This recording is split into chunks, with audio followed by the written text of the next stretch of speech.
lending rates in line with the BOJ's recent reductions. Peter Bunting accuses the government of running a plantation-style economy. 12-year-old boy shot and killed in an ambush this morning, identified. In news from the rest of the world, Haitians demand priority after government spends almost $4 million for a brief visit from Colombia's leader. Donald Trump has revoked the security protection for the COVID advisor Anthony Fauci. In headline sports, West Indies women bowl out Bangladeshi counterparts cheaply in winner-take-all one-day international now on in St. Kitts. And later in our broadcast, in the cover story at 5:35, Prime Minister Andrew Holness has again defended his signature housing program as a model of how best to provide shelter to poor Jamaicans. This following a report by the Auditor General criticizing the program. Social housing is a provision of shelter to persons who are not earning any income. They are unemployed. They may be elderly. You'll hear more of what the Prime Minister said in Westmoreland. In Public Opinion at 6:26, we ask, what's the best thing to eat with roast bread fruit?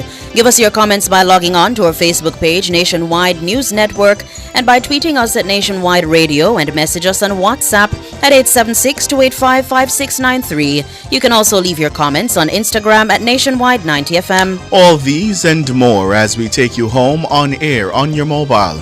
Nationwide 90FM, Nationwide Radio JM.com, and on the Nationwide app, available on the Google Play and the App Store. This Friday afternoon, it's Friday, January 24, 2025.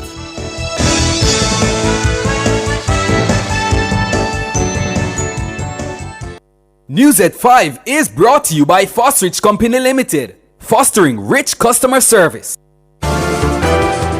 If it's news, it's got to be Nationwide 90 FM. And now to the details. Prime Minister Dr. Andrew Holness is pleading with residents of Spanish Town, St. Catherine to assist the police in ridding the communities of gangs so that investments can flow into the area. He made the plea while addressing this week's flare-up of violence in the Old Capital. If you help the police, if you cooperate with the government strategy in helping us to clear the space of this threat, more investments will find its way to your community, not just from the government, but from the private sector. Spanish Town has incredible opportunities. Spanish Town has an incredible history. It has great commerce and great potential for development, but it is all being suppressed by gangs and crime. Tensions flared in several communities in Spanish Town following Wednesday's police fatal shooting of the reputed leader of the One Order gang, Othniel Thickman Loban. Sustained gunfire rang out, several roads were blocked, and at least one building was firebombed as criminals challenged the police. Order was restored following the imposition of a 48-hour curfew. Dr. Holness says an opportunity now exists to liberate the area from the control of gangs. I take this opportunity to appeal to the law-abiding citizens of Spanish Town, not to support the gangs, not to be enlisted in their activities. This is finally an opportunity for the liberation of Spanish Town and indeed other communities. Prime Minister Dr. Andrew Holness. Meanwhile, commanding officer for the St. Catherine North Police Division, Superintendent Hopton Nicholson, says Spanish Town is open for business. Spanish Town is open for business. As far as I'm aware, it has returned to normalcy. Commuters are going about their business. Transport operators are using the various transport centers. Businesses are open right across the town, and things appear normal. The increased police military deployment, that is also evident in the town, and we are just here to ensure that citizens go about their lawful businesses unimpeded. Commercial activities in Spanish Town came to a halt on Thursday as citizens were advised by the police to be cautious of the area. The warning followed the police killing of reputed leader of the One Order gang, Othniel Thickman Loban. SSP Nicholson, that should be SP Nicholson, says the gravity of the situation was exaggerated by some on social media, but the police are in control. the general area, I just want you to understand that a lot of what was reported yesterday was blown out of proportion, and I think social media multiplied the gravity of what was happening there. There was no violence at all yesterday into last night, no violence reported to us. I just wanted that to be clear. So it is just out of abundance of caution people withdrew, but the threat level against the general citizen was not high. We are aware that the threat level against police, that threat level is high, but the general Spanish Town area is calm and back to business as usual. We are still here in large numbers, and we will be here right throughout the weekend. I can tell you that much. Superintendent Hopton Nicholson, commanding officer for the St. Catherine North Police Division. The principals of 2 schools in Spanish Town, St. Catherine, are worried they may lose their students to the influence of the crime and violence plaguing several communities in the area. Principal of Spanish Town Primary, Roger Curlew, and Principal of Jonathan Grant High, Kevin Whittick, say they are in a constant struggle to ensure their students are not victims to the negative social forces around them. The concerns come amid the latest flare-up of violence in the old capital. Robian Williams has more in this report. Good thing you can't stop us. One time we make you dead already. What are people them dead here? Which phone call? Your phone? Come auntie or foreigner make sure cost them and what are you people them dead here? Listen to the man. Wait, people them a police soldier. My brother, 3 brother soldier. Hi. Words, baby, words. Oh, you mean kill? Take up your bag and come go home. Come go home. The voices of 2 primary school boys in Spanish Town, one in grade 3, the other in grade 5. They were threatening each other with murder. I sought to de-escalate the tension between the 2 youngsters, sending them home. Principal of Spanish Town Primary School, Roger Curlew, says the sentiments expressed by the boys is a constant reality for schools located in the crime-riddled communities around Spanish Town. He says the positive attitudes taught at school is being challenged by negative attitudes in the communities. Yes, sir, I know what to do, but I can't go back into the community, sir, and move like a soft as, because if I do that, the boys them there, sir, we think about me as soft as, and they can beat me up and things. But I know the right thing to do, but I just have to put on a face and go back home. Principal of Jonathan Grant High, Kevin Whittick, says too many children in the troubled community are living with the trauma of violence. They have to come into school and they have to deal with the situation. They have this trauma to live with, and they will pop up sometimes at school because these cases have to be dealt. We can't allow our little children to be living like, and so we have to do a number of things just to ensure that we can get them focused in schools. Again, the shift system, they only have 5.5 hours with us during the day. So everything that we have done is just for that year. They have gone back to their respective homes and communities and go there live again. Principal Curlew says he has had to resort to a military approach to maintain order and discipline in his school. I have been at Spanish Town Primary for 3 years and 5 months, and what I have done is to read. I'm using a military approach to run the school. Based on where the school exists, you cannot use any other type of leadership.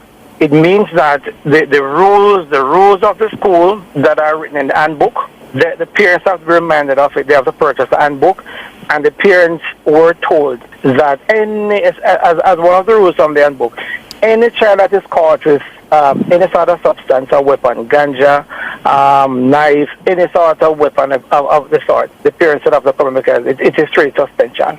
Both principals are appealing to the Education Ministry for more resources to help tackle the growing social ills. Robian Williams for Nationwide News. In other news now, the Finance Minister Favour Williams is urging the country's commercial banks to lower their lending interest rates in line with the Bank of Jamaica BOJ's recent reductions. She says the compliance would represent a significant step in the thrust towards economic development.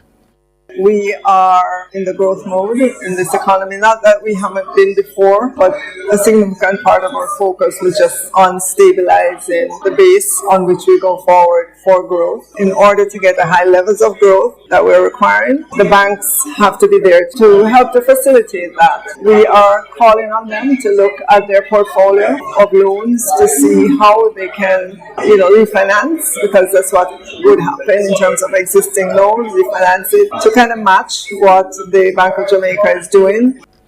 The minister's call follows complaints from the Medium, Small and Micro Enterprises MSME Alliance that the persistent delays of banks to adjust their lending rates are placing unnecessary financial strain on its members. The MSME argues that when the BOJ increases policy rates to combat inflation, banks swiftly adjusted their borrowing rates within a 6-month period.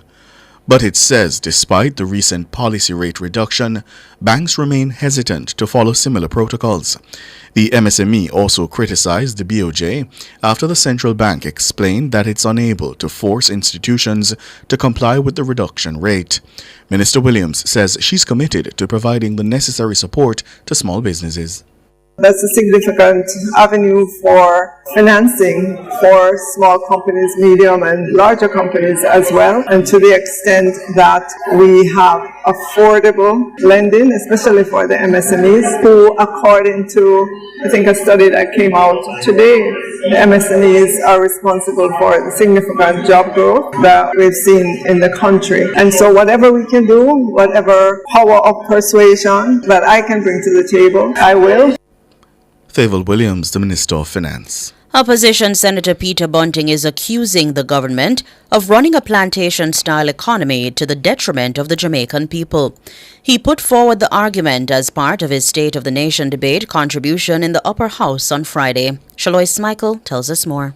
Senator Bunting says the Holness administration has categorically failed in moving the country forward. According to him, the country has been in a decline and is heading into a recession. Since the initial COVID recovery, the economy has been slowing for 8 or 9 quarters. It stalled in the quarter ending June 2024 and then declined by 3.5% in the September quarter. And while everything is being blamed on Beryl, the fact is that trend, that trajectory was set 2 years earlier. The economy is projected to continue its decline in the December quarter, and for the 2024 calendar year overall is projected to shrink. When these projections are confirmed in a couple of weeks' time, the economy will be in what the analysts and the economists call a technical recession. That is 2 consecutive quarters of negative growth. The leader of opposition business in the Senate also notes that businesses are also suffering and the education system is in shambles. Bank of Jamaica put out last year past due loans in the banking system jumped 27%. This figure was in the 3rd quarter of last year, jumped 27% relative to a year earlier. Past due loan. What that tells us is that both individuals and businesses are struggling to meet their obligations. The education sector is in a sorry state. Less than 20% pass 5 subjects with math and English, which is what's considered the equivalent of a high school graduate. I saw the minister saying we're all to be blamed for the dismal results in CXC and CSEC exams. I well recall the Prime Minister, when he was leader of the opposition in this house, saying, don't tell me about any whole of society problems. It is the government's responsibility. Senator Bunting says Jamaica's health statistics are also deteriorating as Jamaica moves further and further away from the 2030 development goals. Mr. Bunting says all this points to a plantation-style economy of low growth and poor development. When you add up, when you look at those points alone that I've just made, it shows that this JLP administration has been operating a plantation-style economy. Low skill, low wage,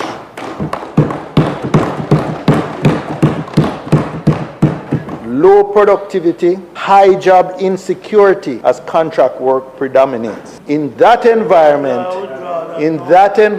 they bullied public sector groups to accept 20% or else, then turned around and gave themselves 200% increase. Shalois Michael for Nationwide News. You're listening to the news on Nationwide at 5. We'll have more after these.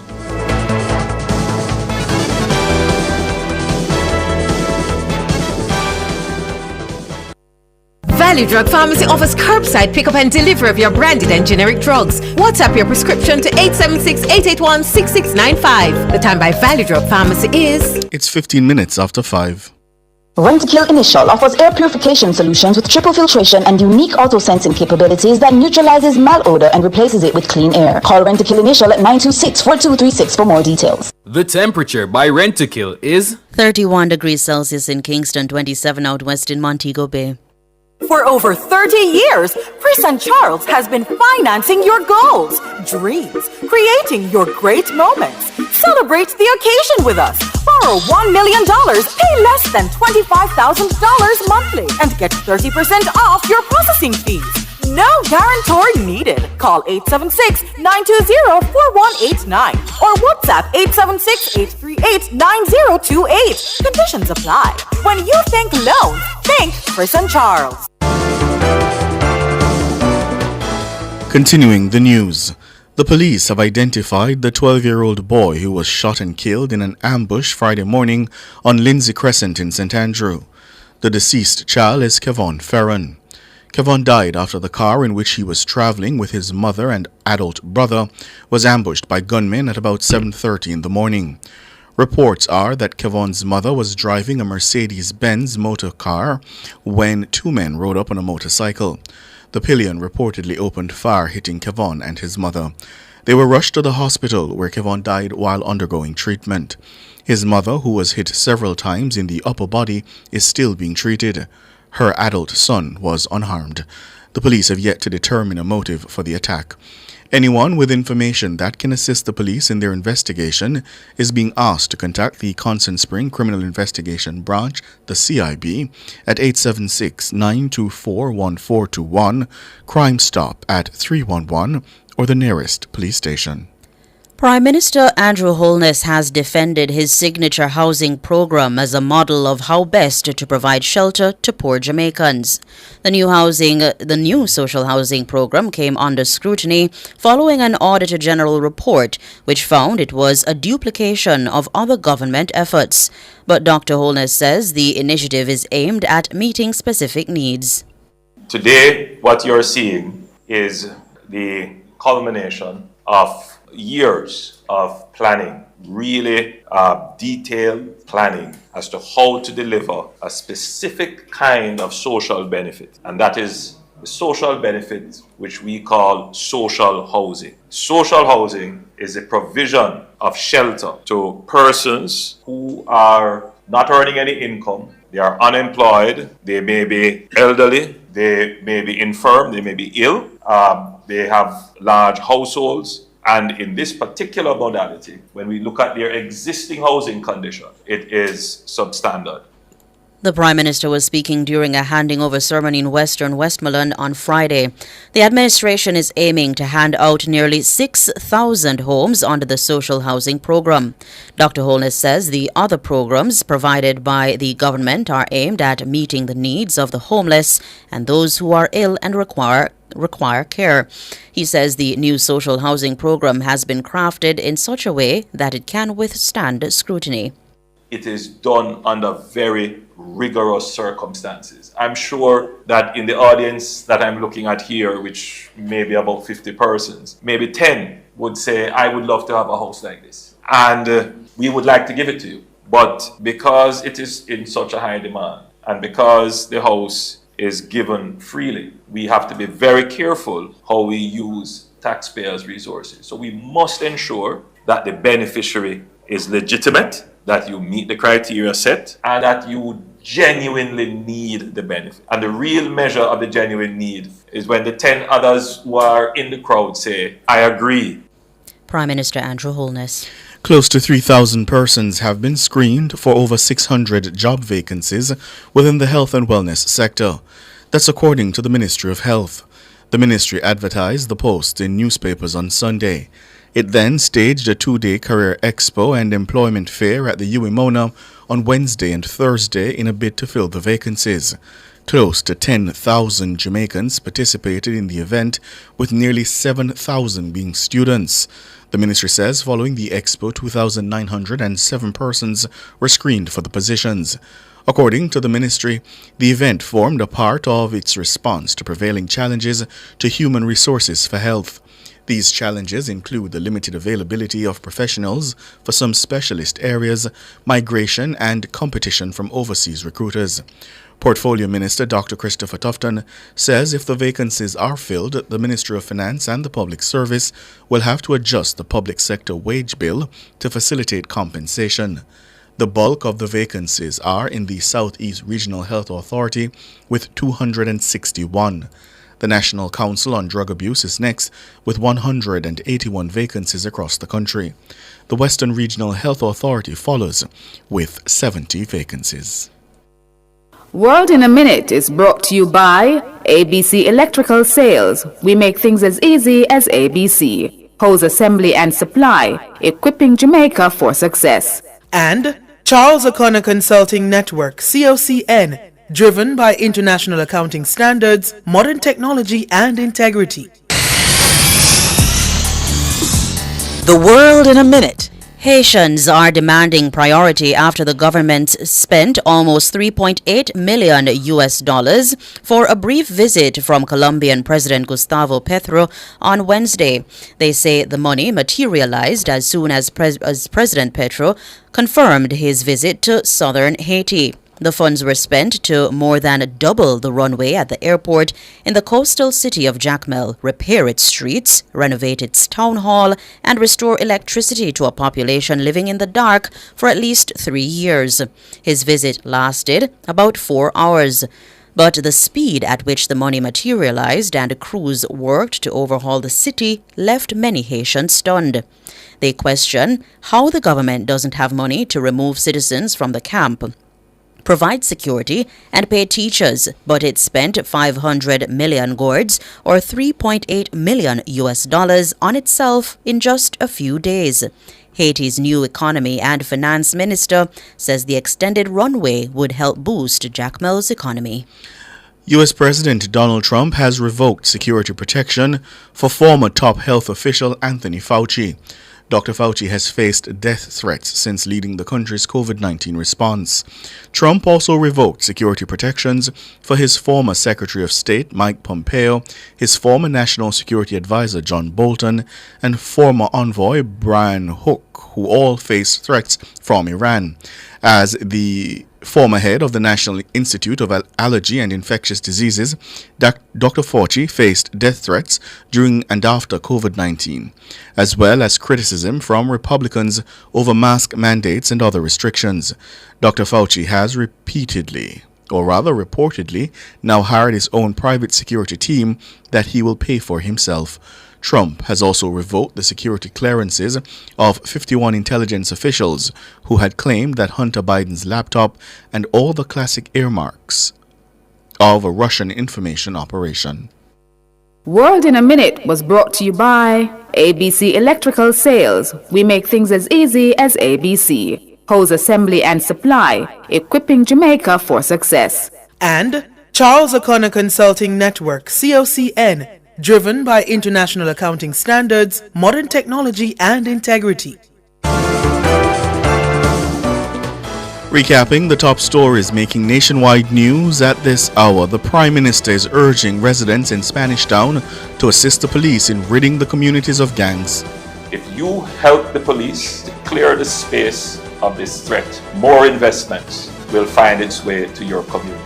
And the police say Spanish Town has been reopened for business. Finance Minister Favour Williams urging banks to lower their lending interest rates in line with the BOJ's reductions. Peter Bunting accuses the government of running a plantation-style economy. I'm Ricardo Brooks. And I'm Robeanne Williams. Listeners, you can find the news on our website at nationwideradiojm.com and on the Nationwide app, available on the Google Play and the App Store. News next, the headlines at 6.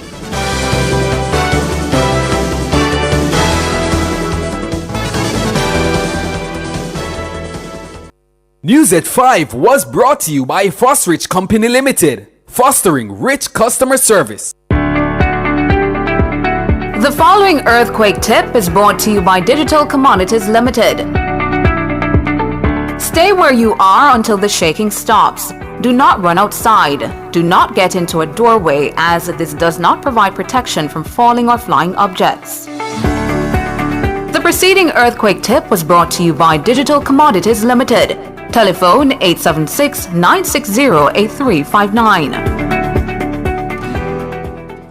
delicious meals, poolside cocktails, right on the beach. Disconnect from your daily worries and reconnect with the one you love. There's no paradise like home. Enjoy a romantic all-inclusive escape at Couples Tower Island Couples Sanssouci in Ocherias from $395 USD per night. Take advantage of this offer today by calling Couples Resorts at 876-632-8200 or by visiting couples.com. Conditions apply. Sports at 5 is brought to you by Total Tools. They almost always have it.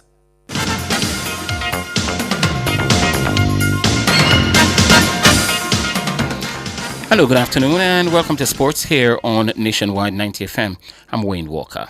West Indies women reached 59 for 1 after 16 overs and 3 balls against their Bangladeshi counterparts in the final game of their 3-match one-day international series at Warner Park in Basseterre St. Kitts. Captain Hayley Matthews was dismissed for 22. Kiana Joseph, the other opener, she's still there on 30 with her Shermaine Campbell on 4.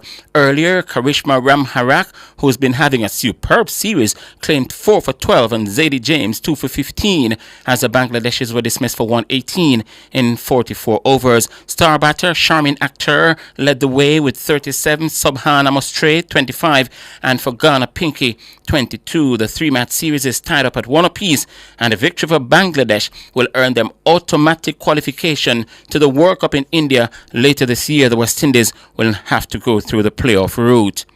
And the West Indies men's team made one change to the 12-man squad for the second test against Pakistan at Multan Cricket Stadium starting at 12:30 tomorrow morning Jamaica time. Pace bowler Jaden Seals, who took 3 wickets in the first innings of the first test, is nursing an ankle injury and has been ruled out of the second encounter. He'll be replaced by another quick, Kemar Roach, who missed the first test due to illness. The Windies trailed 1-0 in the 2-test series after their 127-run defeat in the first game. And captain of the team, Craig Brathwaite, says once they perform above par in all areas of the game, they're in with a chance.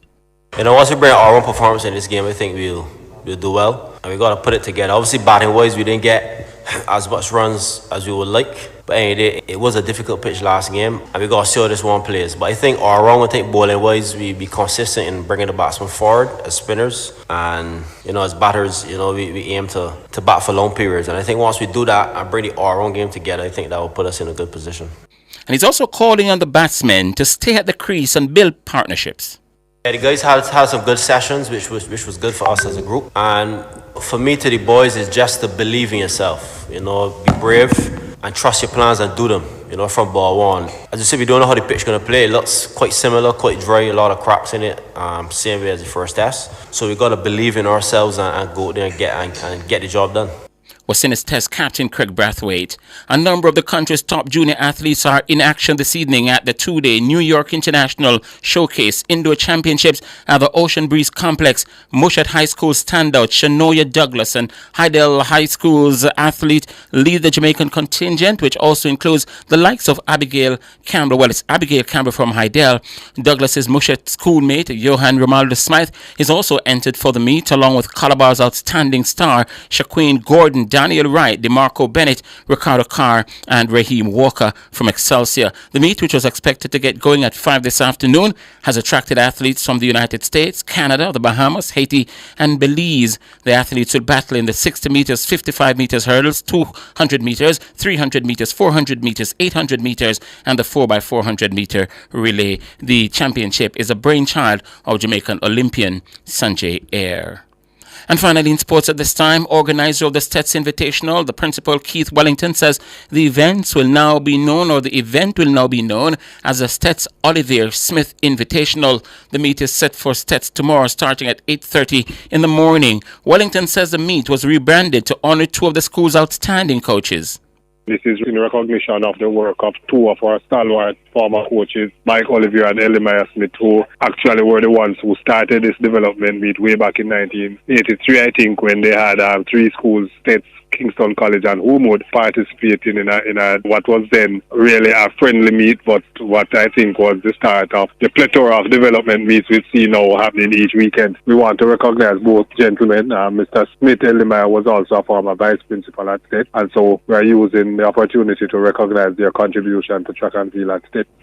And Wellington says everything is in place for a successful meet tomorrow. A lot of work would have gone into preparing the venue. 49 schools that have completed their entries, approximately 1,500 students. So we are, I think, all set to go. Keith Wellington, principal of St. Elizabeth Technical High School. He's got more to say, but you'll have to wait on our major sportscast at 6:05 this evening to hear more from Mr. Wellington and, of course, more sports news. That will do it. Let's join me back at 6:05.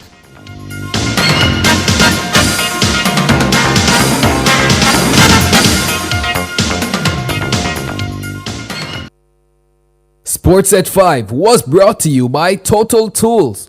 They almost always have it.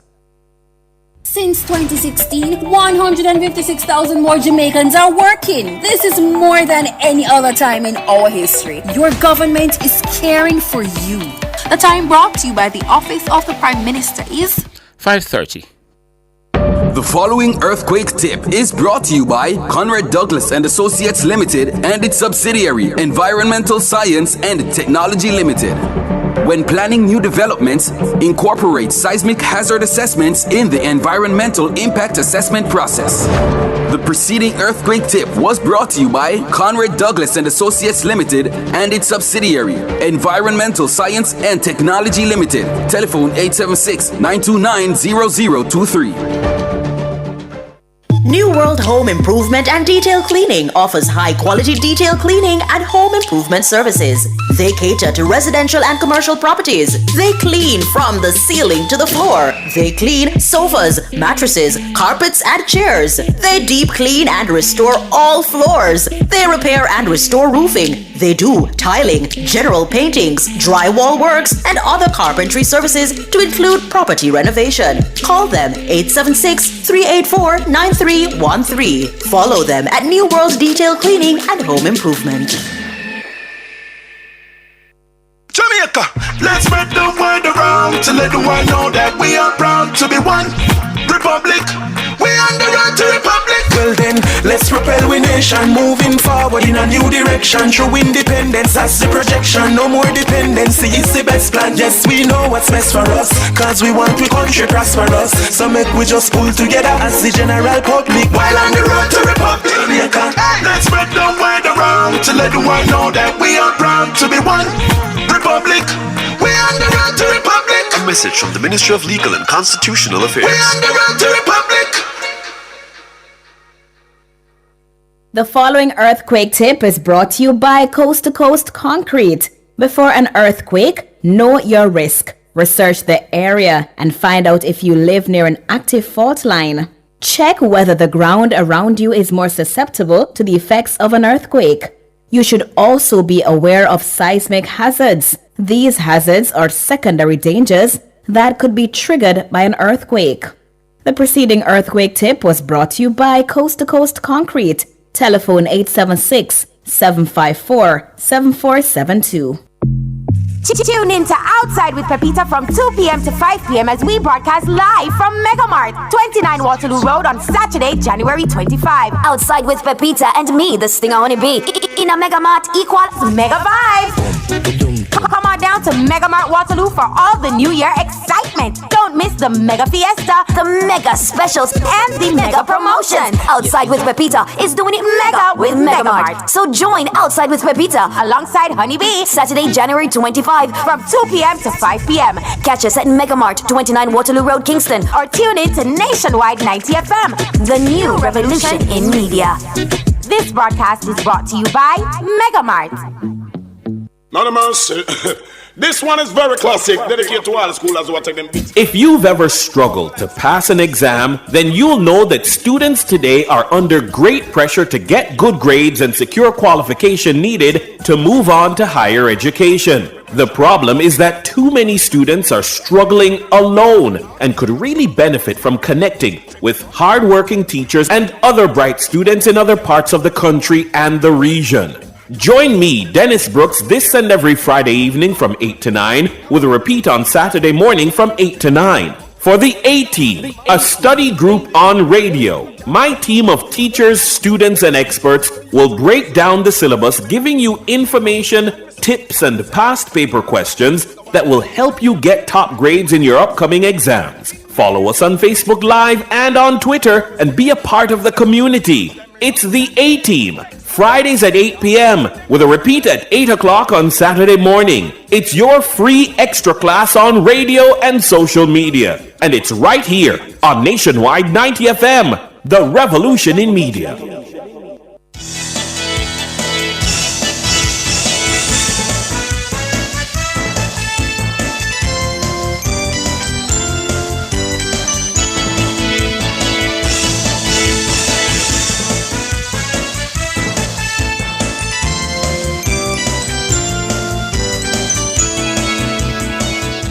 Good afternoon to you. Happy Friday, happy payday to you. If it's payday, I know January has been a very long month. It should be payday, right? Because it's the 24th and usually paid on the 5th. So happy payday to you listeners. I know you're driving home happy.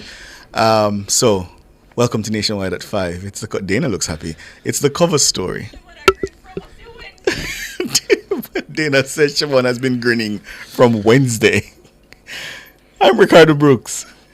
And I'm here. You get paid from Wednesday? I'm here. Listeners, viewers, I'm here. Happy Friday, listeners. Thank you so much for joining us. As you know, it has been a rough couple of days in Spanish Town, and that's where we're going to start this afternoon. The Prime Minister was in Westmoreland, and he did address what we saw unfolding in the old capital. He's pleading with residents of Spanish Town to assist the police in ridding the communities of gangs.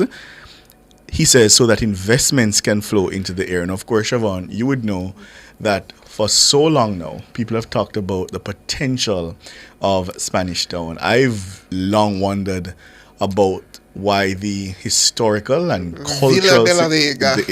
cultural significance has not been capitalized. I love going into Emancipation Square and just thinking about the history that's just present in that little area and what the potential could be. The Prime Minister is pleading now to the residents to do what they can to rid the communities of gangs. Here's what he told his audience this afternoon. Yesterday, the National Security Council received a briefing from the JCF regarding the situation in Spanish Town. We are satisfied that the police have made the necessary allocation of manpower and other resources to bring the situation in Spanish Town under control and to return calm to the town. Nevertheless, the intelligence briefing is that the gangs continue to pose a clear and present danger and a real threat to public order, citizen security, public services, and commerce in Spanish Town. For decades, the gangs have captured Spanish Town, almost all elements of life in Spanish Town. The government of Jamaica is paying close attention to this situation, not just from a security perspective, but from a developmental perspective. The government is investing several $1 billion into critical infrastructure in Spanish Town, starting with the investment in a new wing at the Spanish Town Hospital, over $2 billion investment, and the building of a new police divisional headquarters in Spanish Town, another $2 billion, in addition to planned works in roads and water. We will not allow our development plans to be derailed or hijacked by gangs.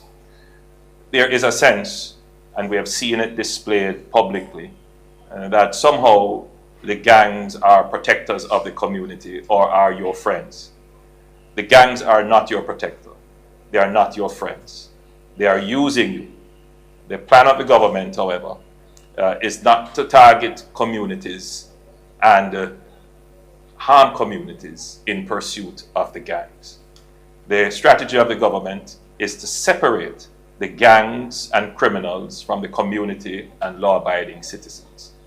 I take this opportunity to appeal to the law-abiding citizens of Spanish Town, not to support the gangs, not to be enlisted in their activities. This is finally an opportunity for the liberation of Spanish Town and indeed other communities. The truth is that the gangs account for more than 70% of murders in Jamaica. We have been able to reduce murders in Jamaica by targeting the gangs, eroding and depleting their capabilities. So last year, we are able to say we reduced murders by 20%. We will continue to target the gangs, and we ask for the support of the citizens in these communities where the gangs have infested and captured the life of the community. If you help the police, if you cooperate with the government strategy in helping us to clear the space of this threat, more investments will find its way to your community, not just from the government, but from the private sector. Spanish Town has incredible opportunities. Spanish Town has an incredible history. It has great commerce and great potential for development, but it is all being suppressed by gangs and crime. Let us use this as an opportunity to once and for all rid the community of the gangs. The police have been instructed that in their activities, in targeting the gangs, innocent citizens, law-abiding citizens must be protected. And indeed, we have seen that there has been a significant improvement in police-community relations. We don't want to damage that. We want to enhance that and improve that. The government strategy is to go after the gangs, and we will use all lawful tools in our toolkit. We will bring down the murder rate, and we will keep the people of Jamaica safe. You know, the truth is that we have allowed, as a country, gangs to control for far too long. And now it is time that we take charge of spaces like Spanish Town and take them back from the gang. Prime Minister Andrew Holness there, the Prime Minister is right on several points there. But you know, Siobhan, I was doing some reading recently and I was reminded of how Spanish Town and the two dominant gangs that have operated in that area, right, were, if not encouraged, if not supported, were certainly facilitated at a time by political parties in this country. And I have said that I think on a lot of things we need truth and reconciliation. So the Prime Minister is right. For a long time, he says we, the collective society, we've given succor to gangs. But the political parties must also be very frank about how they ceded control of territory to these hoodlums and criminals so that they could be supported and bolstered politically, and so whole communities became garrisons and developed under the gun. That is a part of the problem. And what I have seen in recent days on social media is distressing. You know, you see a lot of people almost celebrating gangsterism. I saw comments, for example, online, and forgive me, listeners, because this is, brutal. One police have a dead back. You know, that's where we are. That's the kind of thinking that's out there in our population. But again, the political parties must atone and accept the role they played in creating, or at least facilitating, these criminal enterprises. And you'd swear that it never happened. To this day, many of these politicians like to pretend that the creation of these gangs had nothing to do with them, as if they simply sprang up on their own. Know that these creations that sprung up under the different subsequent administrations are now essentially not theirs to be in control. Right. I was reading again in the reading about, and I went to ask Cliff and George about this because it was so fascinating to me. Heather Robinson, a former member of Parliament, and I found excerpts of a speech she gave in the Parliament. And if I could just find it back, I'm going to read part of it to you listeners, where she essentially pleaded with her colleagues in the Parliament to assist her in the same Spanish Town environs, to help her in confronting the threat from gangs. And as I understand it, she got no support, and eventually she resigned and left the Parliament. We're up on the break. Let's take the break and come back with more.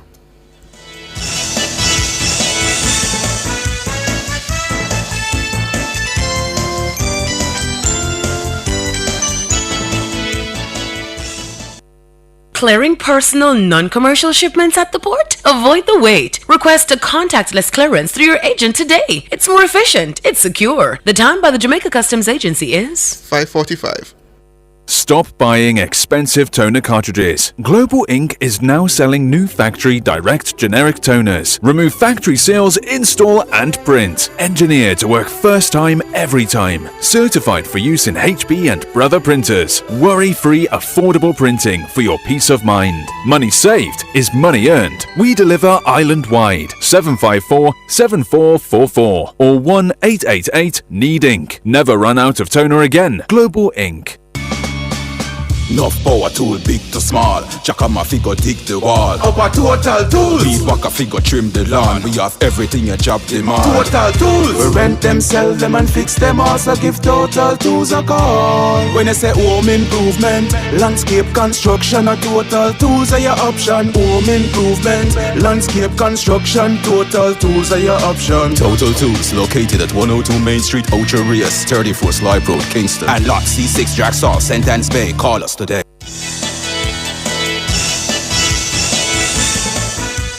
Thank you so much for staying with us here on Nationwide at 5. And I want to read for you listeners this article I found. I found it fascinating. The headline, Bulby's Ruthless Reign Shielded by Politicians, was written way back in 2008 by the Observer's Carol Walker. And in relevant part, the article says, at the time of his death in October 2005, police say they linked Bulby to at least 80 murders. Among those killed by Bulby and his cronies were a number of PMP workers who worked for the bewildered Robinson. At the time, the former politician threatened to resign after accusing a PMP councillor of colluding with Bulby and facilitating garrison politics. While her workers were being killed like flies, Robinson appealed to her colleagues in Parliament to dismantle tribalism and dismantle the power base of the Dons. In an impassioned plea, Robinson told Parliament that she would not hug up criminals and was not able to give birth to a Don. She's quoted as saying, "In that regard, I am truly barren," she said in the famous speech in Gordon House. She says, "Are there any of us in this house who would dare to go to the constituency that they represent and declare to these number one Dons or now super predators that we are finished with them and no longer need their services?" She also hit out at the old style of politics. Some of the old dogs in this parliament, she's quoted as saying, need to be taught new approaches. So yes, and this is way back when. So for a long time, these criminal organizations, as a member of the parliament then told her colleagues, were essentially being facilitated and given succor. And now we're trying to sweep it under the rug, so to speak. And as Siobhan said, they're out of control now. Yeah, but let us hope that we can continue the downward trend in terms of dismantling them and eroding their power base. Of course, tensions flared in several communities in Spanish Town after Wednesday's police fatal shooting of the reputed leader of the One Order gang, Othniel Thickman Loban. There was sustained gunfire, several roads were blocked, and at least one building was firebombed when the criminals challenged the police. Order has been restored, the police say, following the imposition of a 48-hour curfew. So Holness began by talking about the Dons. He also touched on another matter, the Signature Housing Program, the new social housing program, which came under scrutiny following an Auditor General report, the Auditor General concluding that it was a duplication of other government efforts. But the Prime Minister says the initiative is aimed at meeting specific needs. Today, what you're seeing is the culmination of years of planning, really detailed planning as to how to deliver a specific kind of social benefit. And that is the social benefit which we call social housing. Social housing is a provision of shelter to persons who are not earning any income, they are unemployed, they may be elderly, they may be infirm, they may be ill, they have large households, and in this particular modality, when we look at their existing housing condition, it is substandard. And we provide them with a housing unit. There are other modalities in which we provide the social housing benefit. Sometimes the Ministry of Local Government provides a kind of social housing facility through what is called shelters for persons who are homeless. They also provide infirmary facilities for persons who are ill, but their family can't take care of them. This modality actually seeks to construct a housing unit. But as our permanent secretary explained, it is done under very rigorous circumstances. I'm sure that in the audience that I'm looking at here, which may be about 50 persons, maybe 10 would say, I would love to have a house like this. And we would like to give it to you. But because it is in such a high demand, and because the house is given freely, we have to be very careful how we use taxpayers' resources. So we must ensure that the beneficiary is legitimate, that you meet the criteria set, and that you genuinely need the benefit. And the real measure of the genuine need is when the 10 others who are in the crowd say, I agree that Mrs. Gray and her family should get the house. Because that's the ultimate in terms of the validation of any beneficiary identification system. And in all the houses that we have given, over 300, I have never heard any dissenting voice regarding the beneficiary. And so we know we have a very good beneficiary identification system. Now, this one I've always found interesting because I wrote that story regarding the Auditor General's assessment. I know people keep focusing on the specific one that the Prime Minister has essentially flagshipped, that is the new social housing program. But what many people forget is that she cited 4 different entities that she felt had overlapping mandates. I think you're being euphemistic when you say people. A particular section of the media decided to focus on that part and highlight it. I'm just trying to be fair. Yeah, so it was the new social housing program, the social housing program, the NHT, and the CDF. Now, I would ask listeners and anyone listening, and the politicians specifically, would you then suggest that the CDF be removed? Because that has been suggested many times, that the CDF serves no real purpose other than a pork barrel. Would you then suggest that the CDF be removed? Would you suggest that the NHT rescind from providing certain housing benefits? Which I think when he initially, the Prime Minister that is, responded, and some thought his response was a bit forceful, I thought that was what he was getting at.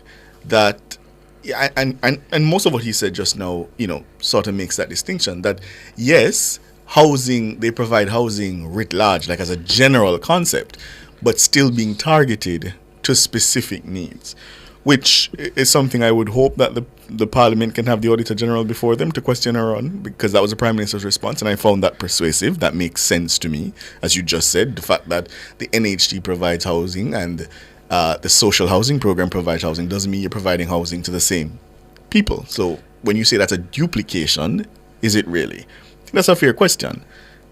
And to be fair to the Auditor General, 2 things can be right at once. Because she's coming for it from an efficiency standpoint. Would it be the most efficient thing to have a single entity that provides for the housing and social benefits of the country? Yes, but would it be sensible to have a single entity do it? Here's my challenge when we say that, if it would be more efficient.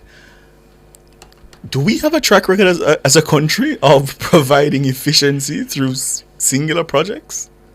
Well, I don't know that we do. I mean, and sure, one can make the argument that we should improve, right, and seek to fix the inefficiencies rather than creating a new program.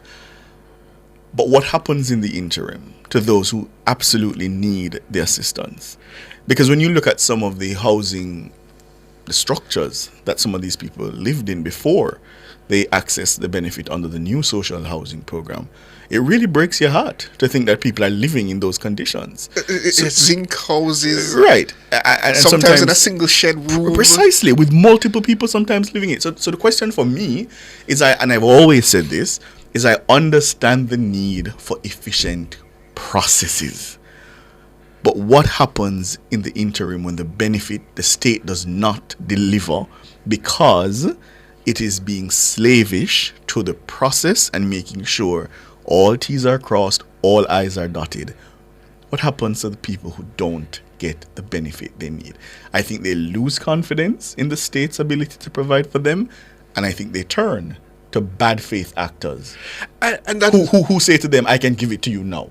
And I wonder why I don't know, I wouldn't say it's an auditor general, but would it be unfair then for an individual to go to their MP and the MP gives them, say, $10,000 grant from their CDF to help towards a house, but you see again, and then they go Siobhan, to the NHT to get a loan for the house? Is that unfair? But we have practiced and we've developed a culture where we think everybody is a thief. So the moment you hear that a member of parliament is being allotted a certain amount of money to distribute to constituents, there are voices in the society who say no. They say no. And I think it stems from the assumption that everybody a thief. And so some malfeasance will happen, some corruption will happen. That's the reality. And so we put layer upon layer, bureaucracy on bureaucracy to try to catch all the thieves. And then I fear in what we have created, the state has been rendered unable to provide. Just the other day, you had a story about the capital budget.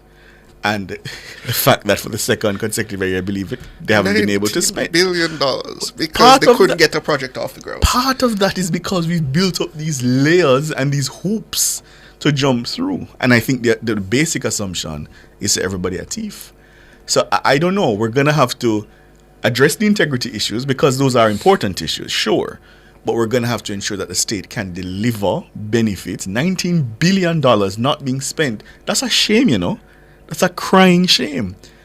And the people the Jamaican people should benefit. And they're not benefiting. And they lose confidence in the state. They get angry, frustrated, nothing now go on, government now do nothing. I don't know. It seems to me a vicious cycle. It's a cycle that we seem unable to fix because and this is my opinion, I can't say this broadly, but in some ways I feel as if the bureaucracy, as in the public service bureaucracy, it deliberately puts up hurdles in order to benefit itself and certain individuals in said bureaucracy to make themselves useful. Otherwise, you question their usefulness. I will say, it seems to me that the bureaucracy that we've built rewards process over results. So if you push the paper and you followed all the steps and you did that and it was done right, you get to ticky. But it seems to me that it matters little whether the end result was achieved. I think that's a problem. That's a real problem. And yet, when we turn to the politicians and say they are the ones responsible for not delivering 3% growth, 4% growth, and I wonder if Jamaicans would simply do a little introspection and say to themselves, is it the fault of the politicians solely that the country is in the state that it is? Do we as Jamaicans not bear some responsibility for the outcomes that we face in our lives collectively? Are we just incapable of doing that introspection? Or is it because the politicians are so at each other's throats that they give Jamaicans succor in believing that they have no agency in changing their lives? That's the cover story. The headlines are next.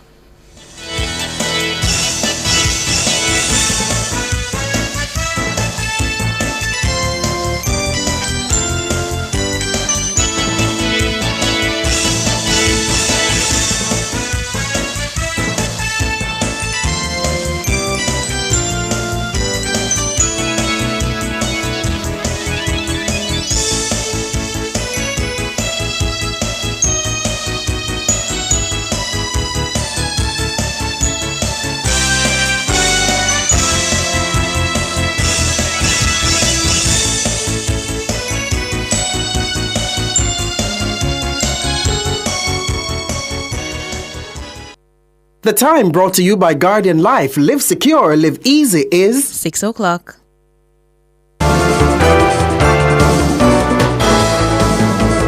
Nationwide headlines at 6.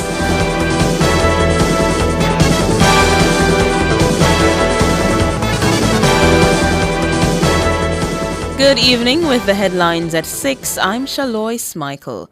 Prime Minister Andrew Holness is pleading with residents of Spanish Town St. Catherine to assist the police in ridding the communities of gangs so that investments can flow into the area. He made the plea while addressing this week's flare-up of violence in the old capital.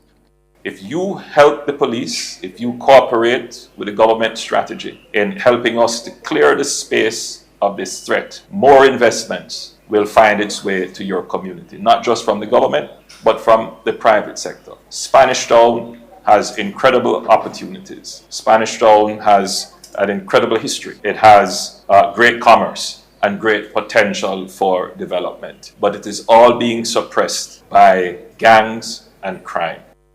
Tensions flared in several communities in Spanish Town following Wednesday's police fatal shooting of the reputed leader of the One Order gang, Othniel Thickman Loban. Dr. Holness says an opportunity now exists to liberate the area from the control of gangs. I take this opportunity to appeal to the law-abiding citizens of Spanish Town not to support the gangs, not to be enlisted in their activities. This is finally an opportunity for the liberation of Spanish Town and indeed other communities.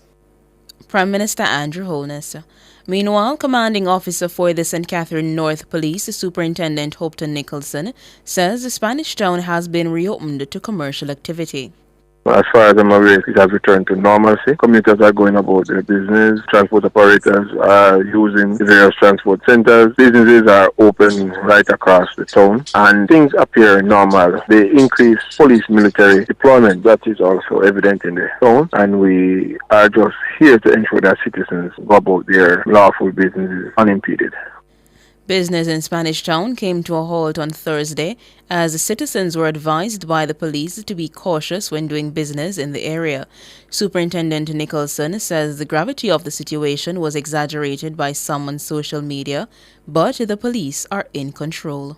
The general area, I just want you to understand that a lot of what was reported yesterday was blown out of proportion, and I think social media multiplied the gravity of what was happening there. There was no violence at all yesterday into last night, no violence reported to us. I just wanted that to be clear. So it is just out of abundance of caution people withdrew, but the threat level against the general citizenry was not high. We are aware that the threat level against police, that threat level is high, but the general Spanish Town area is calm and back to business as usual. We are still here in large numbers, and we will be here right throughout the weekend. I can tell you that much.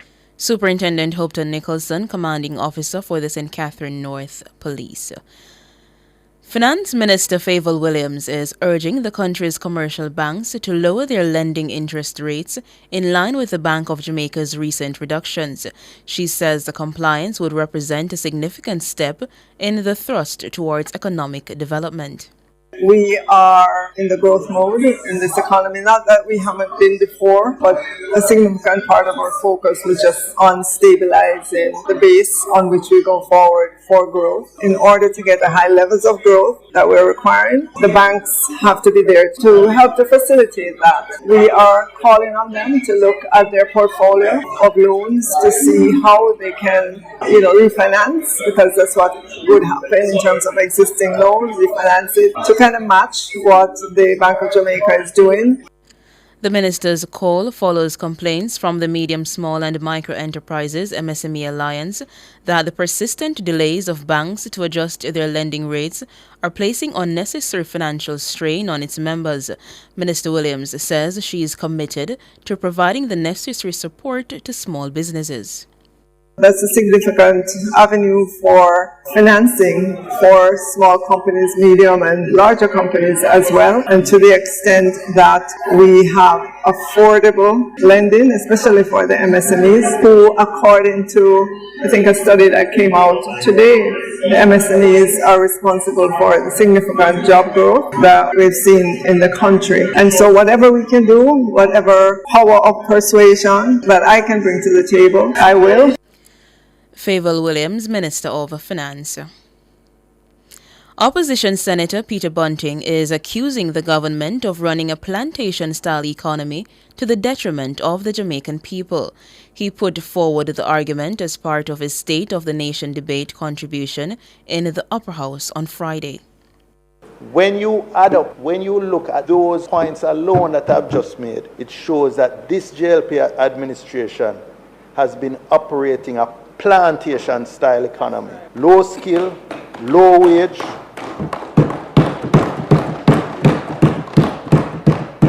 low productivity, high job insecurity as contract work predominates. In that environment, they bullied public sector groups to accept 20% or else, then turned around and gave themselves 200% increase. According to Senator Bunting, the country has been in a decline and is heading into a recession. Since the initial COVID recovery, the economy has been slowing for 8 or 9 quarters. It stalled in the quarter ending June 2024 and then declined by 3.5% in the September quarter. And while everything is being blamed on burial, the fact is that trend, that trajectory was set 2 years earlier. The economy is projected to continue its decline in the December quarter, and for the 2024 calendar year overall is projected to shrink. When these projections are confirmed in a couple of weeks' time, the economy will be in what the analysts and the economists call a technical recession. That is 2 consecutive quarters of negative growth. He says businesses are also suffering and the education system is in shambles. Bank of Jamaica put out last year past due loans in the banking system jumped 27%. This figure was in the third quarter of last year, jumped 27% relative to a year earlier. Past due loan. What that tells us is that both individuals and businesses are struggling to meet their obligations. The education sector is in a sorry state. Less than 20% pass 5 subjects with math and English, which is what's considered the equivalent of a high school graduate. I saw the minister saying we're all to be blamed for the dismal results in CXC and CSEC exams. I well recall the Prime Minister, when he was leader of the opposition in this house, saying, don't tell me about any whole of society problems. It is the government's responsibility. Peter Bunting, Opposition Senator. Those were the headlines at 6. I'm Shalois Michael. Sports is next.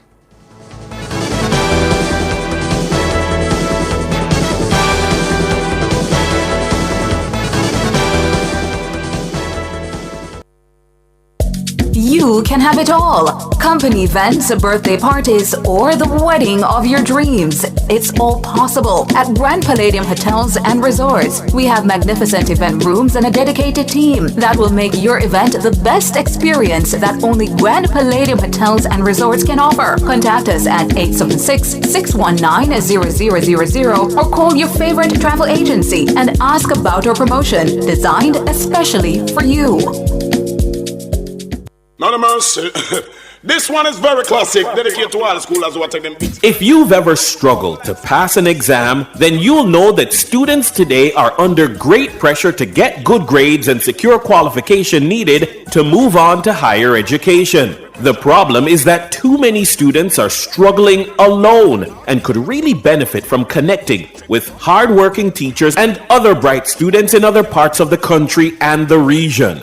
Join me, Dennis Brooks, this and every Friday evening from 8 to 9, with a repeat on Saturday morning from 8 to 9. For the A-Team, a study group on radio. My team of teachers, students, and experts will break down the syllabus, giving you information, tips, and past paper questions that will help you get top grades in your upcoming exams. Follow us on Facebook Live and on Twitter and be a part of the community. It's the A-Team. Fridays at 8 p.m. with a repeat at 8 o'clock on Saturday morning. It's your free extra class on radio and social media. And it's right here on Nationwide 90 FM, the revolution in media.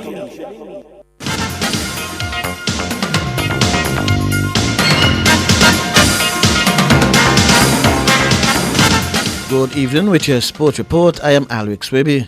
We bowl things off with some cricket as West Indies women a short while ago beat their Bangladeshi counterparts by 8 wickets in the third and final game of their 3-match one-day international series at Warner Park in St. Kitts. Set 119 to win, the Caribbean team raced to 122 for 2 in 27.3 overs. Quena Joseph, 39, was the top scorer and she got good support from Deandra Dottin, 33 not out, Sherman Campbell, 35 not out, and Captain Haley Matthews, 22.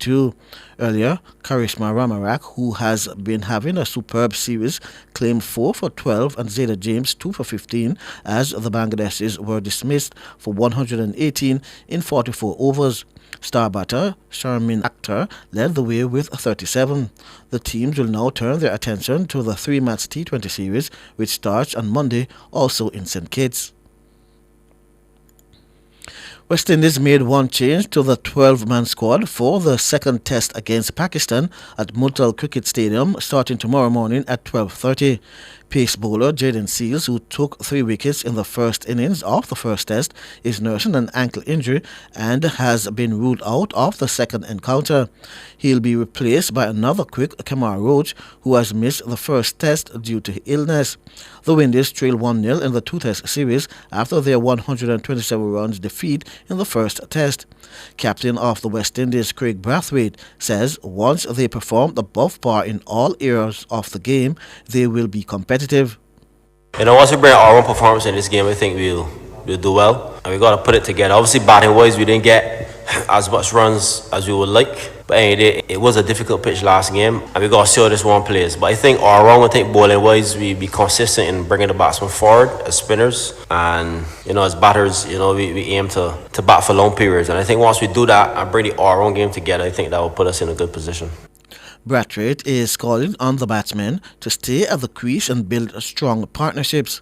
Yeah, the guys had some good sessions, which was good for us as a group. And for me, to the boys, is just to believe in yourself. You know, be brave and trust your plans and do them. You know, from ball one. As you said, we don't know how the pitch is going to play. It looks quite similar, quite dry, a lot of cracks in it. Same way as the first test. So we got to believe in ourselves and go there and get the job done. Craig Brathwaite. Major League Cricket MLC franchise men's 2020 competition in the US has appointed Johnny Grave as its new CEO. Grave will be responsible for overseeing all aspects of MLC's operations, including league expansion, team development, and strategic partnership. Grave served as CEO of Cricket West Indies for 7 years up until October 2024. And has nearly 25 years of leadership experience in international cricket.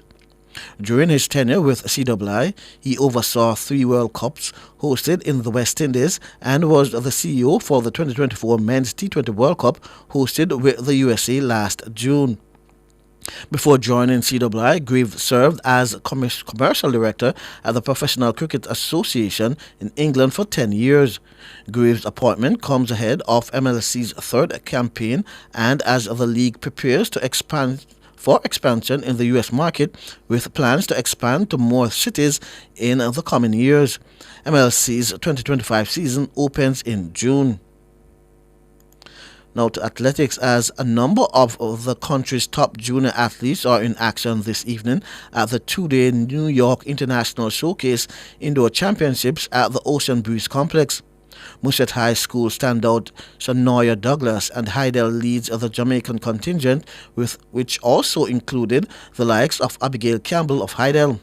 Douglas's Muscat schoolmate Johanna Romaldo Smith is also entered for the meet along with Calabar's outstanding star Shaquan Gordon, Daniel Wright, DeMarco Bennett, Ricardo Carr, and Raheem Walker from Excelsior.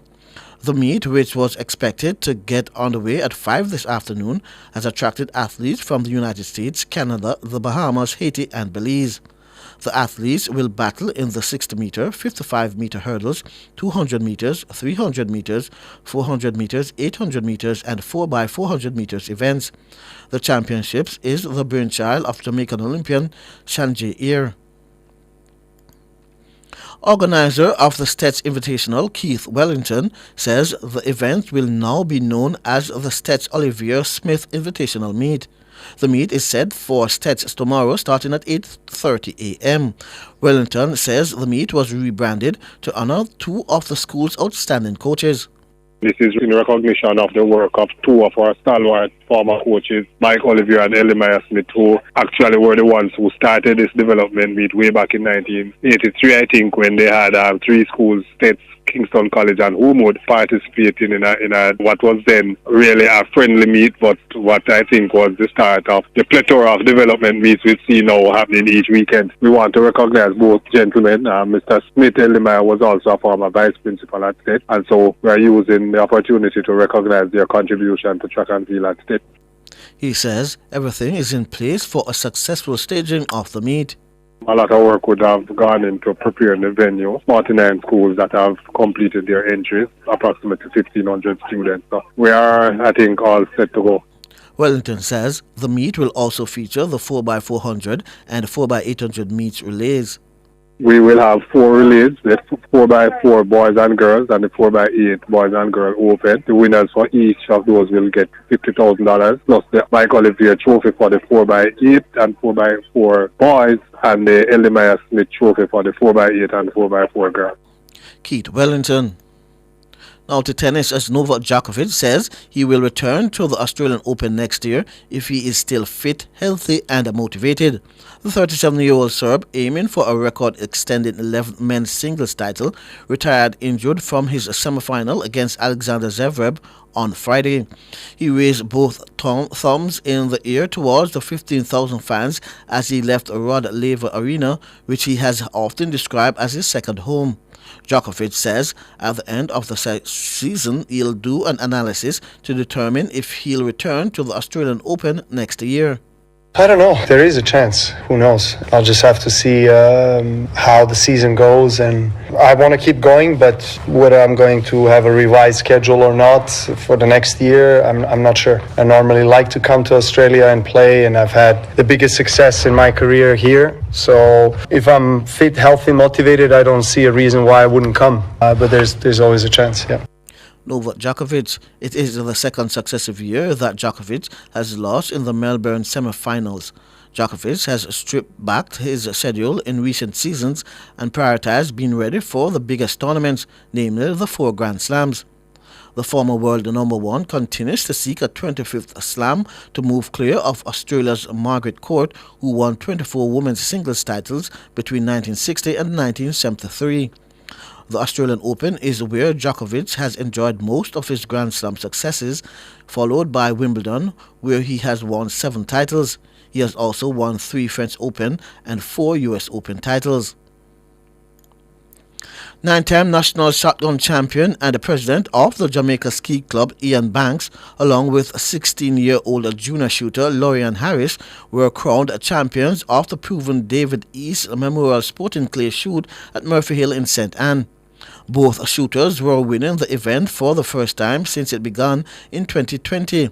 Banks, who shot 93 after missing only 7 targets, was very pleased with winning his first shoot in a very long time. It is very special because it's been a number of years since I've finished at the top. So it is very, very special. And of course, this is the first sporting clay shoot of the calendar year. So it's a nice feeling. Ladies winner Harris got her first hole on the proven David East Memorial Sporting Clay Trophy when she shot 85 to win the ladies and the junior categories. It feels pretty good. I mean, I didn't think I was going to make it, but I mean, I pulled through. I think it was a really good course. I really enjoyed myself. I mean, the birds were challenging and it was a good experience. Lorian Harris. It was the first time that someone other than a McMaster was winning the ladies category.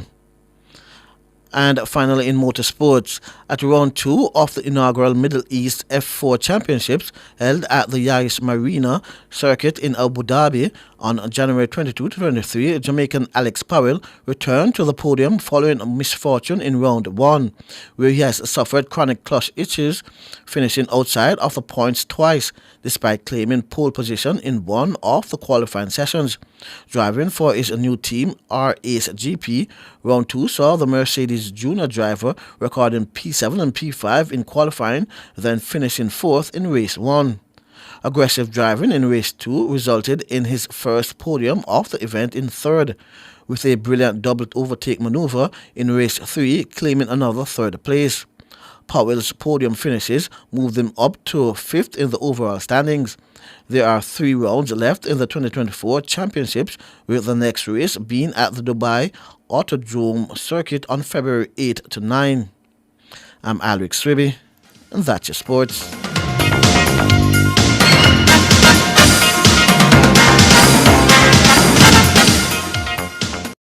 For all your scales and food processing equipment, call Advanced Scales and Equipment Limited at 876-968-9612-5. The time by Advanced Scales and Equipment Limited is 6:20.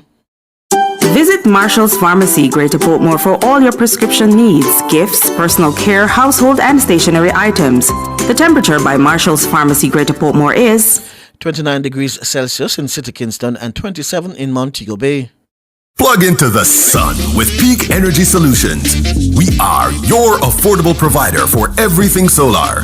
Grid tie or off-grid solar P systems, solar air conditioners, panels, lithium batteries, solar supplies, and installation. Visit us at Shop 1, 3 Mosquito Valley Road, Red Hills, St. Andrew. Call 876-279-8820 or 944-0668. Or email us at peakenergysolutionsja@gmail.com. Peak Energy for everything solar. Tune in to Outside with Pepita from 2 p.m. to 5 p.m. as we broadcast live from Megamart, 29 Waterloo Road on Saturday, January 25. Outside with Pepita and me, the Sting I Wanna Be. In a Megamart equals Mega Vibes. Come on down to Megamart Waterloo for all the New Year excitement. Don't miss the Mega Fiesta, the Mega Specials, and the Mega Promotion. Outside with Pepita is doing it mega with Megamart. So join Outside with Pepita alongside Honeybee, Saturday, January 25 from 2 p.m. to 5 p.m. Catch us at Megamart, 29 Waterloo Road, Kingston. Or tune in to Nationwide 90 FM, the new revolution in media. This broadcast is brought to you by Megamart. It's the weekend and the youth are taking over the airwaves. Yes, we are the new voices and faces of the Talk Up You radio show. The voice of the Jamaican youth right here on Nationwide 90 FM. After a busy week of work and school, come and wine with Jamaica's #1 youth radio show. We're bringing you entertainment, fun facts, and staying true to youth development and advocacy. Catch the action each and every Saturday as we roll out buzzy segments. What say you? Youth for chat, life skills, global connect, and Bust the Youth. That's the Talk Up Youth radio show. Saturdays 11 a.m. to 1 p.m. on Nationwide 90 FM. Talk Up Youth, Miss Effie. Talk Up Youth. Don't miss it. Come into the parlor. There's a welcome there for you. Welcome to the Mayor's Parlor with Desmond McKenzie. From 1 to 6 p.m. every Sunday, you'll now get more of your favorite vintage music. Put your head on my shoulder. Nationwide 90 FM will transform your Sunday into a musical time machine that will take you way back. Come on, let's go back in time. This magic moment. Journey into yesteryear with Desmond McKenzie in the Mayor's Parlor. I've got the music to jog your memory and make you smile. Put your sweet lips a little closer to the phone. Sit back, relax, and enjoy the best in vintage music. Come into the Mayor's Parlor every Sunday between 1 and 6 p.m.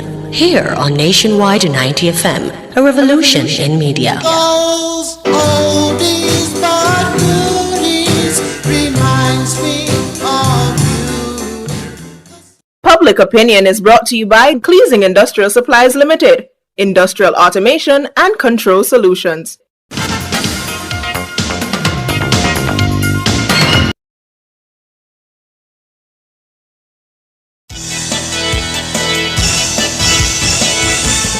Good evening, and welcome to Public Opinion. I'm Roby Ann Williams. A special good evening to our friends on our YouTube platform. Thank you so much for tuning in. We like to hear from you, so we ask you to weigh in live in the comments section on today's Public Opinion. And it is a Friday. Finally, it's a Friday. Yeah. In Public Opinion this evening, we're keeping it a little bit frivolous. We want to ask you, what's the best thing to eat with roast breadfruit? Now, waste no time, gonna go into the comments. We want to know, what's the best thing to eat with roast breadfruit? On Facebook, Original Boss Lady saying mackerel rondong. Yeah? Tamika saying to us, ackee and saltfish or tin mackerel. The breadfruit has to be fried after roasting too. Yeah, I really and truly, I don't know. I've never had roast bread. Well, I love when the breadfruit roasts and it fry. Yeah. But just to eat the roast breadfruit just like that, not for me. Charmaine Alexander is saying saltfish is best to eat with breadfruit, roast breadfruit. Parchment is saying ackee and saltfish. Audrey Allen, ackee with saltfish or mackerel or tin mackerel. Also, callaloo with saltfish could go on too. However, the breadfruit must be fried. See, all heap of people love the fried breadfruit. Christopher Isaac saying just salt or salted mackerel. Okay. Natalie Winter says saltfish and or corned beef. Corned beef? Really? I've never tried corned beef. Okay. Dervan saying salt mackerel in coconut rundown or ackee with fried corn pork. Best when the breadfruit is half turned. It is very delicious. Pauline Chana is saying ackee and corned pork. I should go ahead again with fried plantains and pear. Yeah, could definitely see the fried plantains, but not the pear. Clive Francis is saying roast breadfruit, especially if it turn by itself. Nikki Becky said rundown. All right, here's something new that I tried it before, but here's something new to the comment section. Annette Palmer is saying curried chicken back or ackee and saltfish, salt mackerel too, but not telling like the curry chicken back with the breadfruit slap. You dip the breadfruit in a little gravy, a little curry gravy. Robert Ranger saying saltfish. Michael Henry, ackee and saltfish are curry chicken. Beverly Barrett is saying butter, roast breadfruit and butter. It have a hot though. The breadfruit must have a hot if you eat it with the butter. Nicholson is saying curry chicken or Grace chunky tin mackerel. Would you look at that? Jamaica Snapshot also saying curried chicken. Althea Smith, curried chicken. All right, let me see what's happening on our YouTube platform. Devon White, straight off the bat, is saying no pork round here. All right, Nathan Gale saying roast breadfruit, pork or chicken. Yeah. Leonard Seville saying ackee and saltfish every time. Yeah. So I'm asking, what's the best thing to eat with roast breadfruit? That's the public opinion question. It's a Friday and we're keeping it simple. Leroy Rotti is saying curry chicken, flash out. We all know what that is. Ackee and saltfish. So much things you eat with the roast breadfruit, Leroy. We want to know what is the best thing. What's the best thing out of all of them? Something there, Leroy. Willow Will says you won't give me the breadfruit unless I want it. All right, let me see. Strongling says saltfish and ackee and salmon. All right, ackee and salmon. Never had that combination before. Let me see if I can get in a few more. Donna Thompson saying jerk pork. Yeah, jerk pork and roast breadfruit. K Ambitious saying ackee and saltfish. So too Jam Gran. Yeah, Chosen Deb said curry chicken back. Janet Green said cook up saltfish. A lot of comments coming in on this one. YR said ackee and salt mackerel. Doris said ackee salt mackerel. No, ackee saltfish with corn pork. Boy. Gloria Jackson said breadfruit and salt. Yeah, by itself.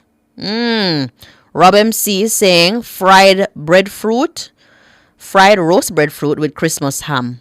Yeah, never had that one before. Melbourne saying ackee and corn pork. Bev Thompson saying turn breadfruit roasted in the pressure cooker. And ackee and salt fish. Wow.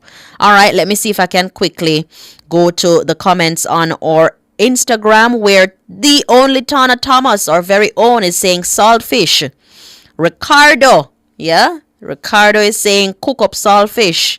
No man, all of the employees, them are nationwide, go up on Instagram. TV Mitchell is saying the only correct answer is saltfish, and anyone who says otherwise is weird. Ice is saying, that should be Leanne, is saying corn, pork, and ackee, or curry chicken back. Yeah. Tammy Apple is saying salt mackerel with a lot of tomatoes. Sharon saying rundown with saltfish. Rose Petals saying saltfish. A pure saltfish me I see still, you know, me see saltfish and ackee and saltfish. Alright, me see curry chicken back. Me see salt mackerel. What else? Fry plantain with fry egg and sausage, or fry franks with piece of pear. That no sound bad. That sound like a nice little breakfast with roast breadfruit. That no sound bad at all. Don't sound bad at all. Now, this is one that I will have to read.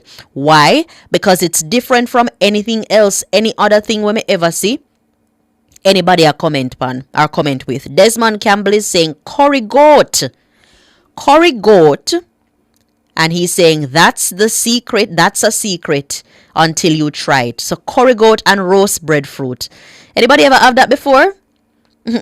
Somebody said Hungry Belly Ricardo in our YouTube chat. Hungry Belly Ricardo.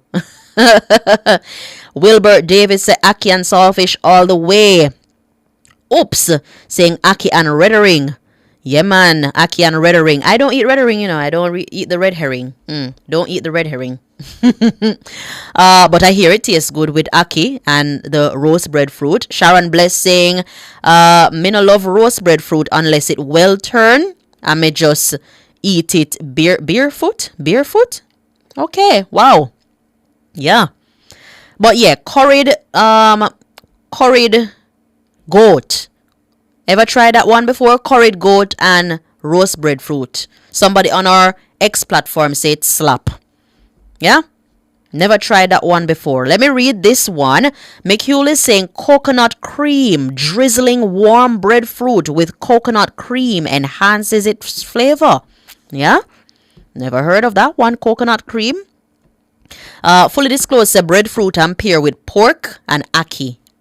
Not bad at all. Frank White said tin mackerel and roast breadfruit. That slap. Frank White, that slap. Tin mackerel and roast breadfruit. But I like my roast breadfruit. I like fried. I like fried crisp. I like my breadfruit fried crisp. Let me see. Father Perry said no to curry goat. Our colleague Siobhan Campbell did say curry goat and roast breadfruit. Yeah. So he's another person saying curry goat and roast breadfruit. Bev Thompson says yes, leftover curry goat, hot up that with the breadfruit. Slap. All right, let me see if I can get in a few more. Gladys is saying salt fish. Yeah, salt fish with roast breadfruit. Narissa, red herring and ackee. Yeah, man. Yulin is saying curry chicken back. Listen, to me, my two top choices are the curry, whether it be chicken back or chicken foot. Me never yet tried the curry goat with the breadfruit. Maybe that's something I'll have to try. Yeah.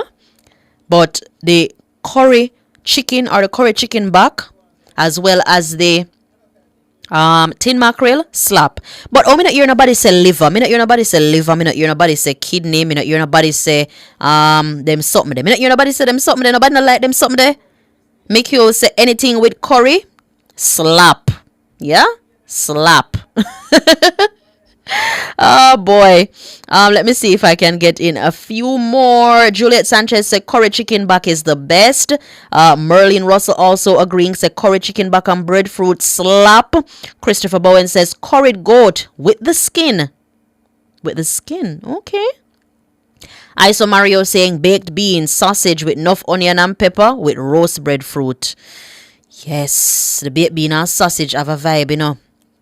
it does have a vibe for true. True. Shelly and Perrin says saltfish and Callaloo. The greens, we got to bring the greens. Leroy Rotti says, I'll do some crispy fried breadfruit. I welcome it, Leroy. I welcome it. Layla, Cindy Lynch. Oh, Cindy Lynch wrote liver and kidney. That me talk about. Nobody never see. All right, Cindy Lynch, big up yourself. The liver and the kidney, whether it be liver or kidney, with the breadfruit, slap. Carlene Heslop says, let me see if I can get that. Saltfish in coconut rundown. Ian Williams say ackee and saltfish and roast breadfruit. Well, whatever it is that you like to eat your roast breadfruit with, to each his own. Shelly and Perrin says liver. MDL coming in with a new one, escovitched fish. Yeah? All right. Wow. Rohan Johnson, roast breadfruit and curry chicken. Yeah? Coming from Rohan Johnson, Atlas Ochi. All right. Big up yourself. Jerk chicken and fried breadfruit. What a combination. Thank you guys so much for participating in Public Opinion. Always keep the vibes on a Friday, Frivolous Fridays. Up next, the Business Report.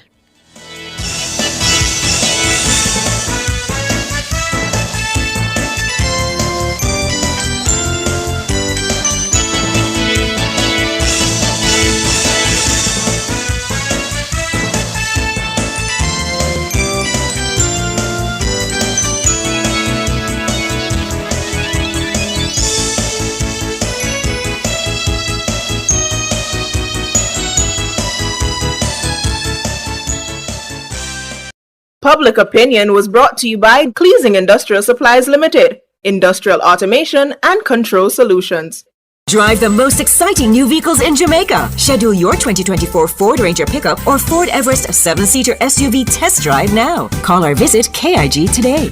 The time by KIG is 6:36.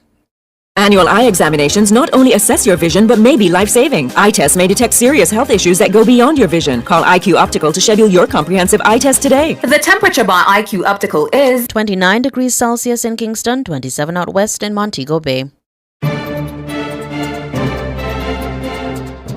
Hello, good evening, and welcome to Nationwide's Business Report. I'm Robeanne Williams. Japan's central bank has increased the cost of borrowing to its highest level in 17 years after consumer price rises accelerated in December. The move by the Bank of Japan, BOJ, to raise its short-term policy rate to around 0.5% comes just hours after the latest economic data showed prices rose last month at the fastest pace in 16 months. The Bank of Japan's last interest rate hike in July, along with a weak jobs report from the U.S., caught investors around the world by surprise, which triggered a stock market sell-off.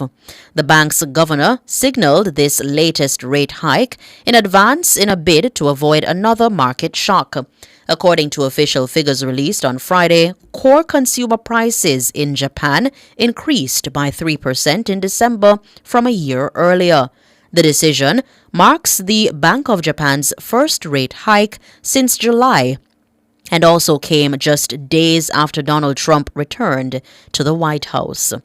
In the currency markets at the close of trading today, it cost 157 Jamaican dollars and 85 cents to buy $1 US, 195 Jamaican dollars and 76 cents to buy $1 British pound, and 110 Jamaican dollars and 94 cents to buy the Canadian dollar. That's the Business Report. I'm Robeanne Williams. Good evening.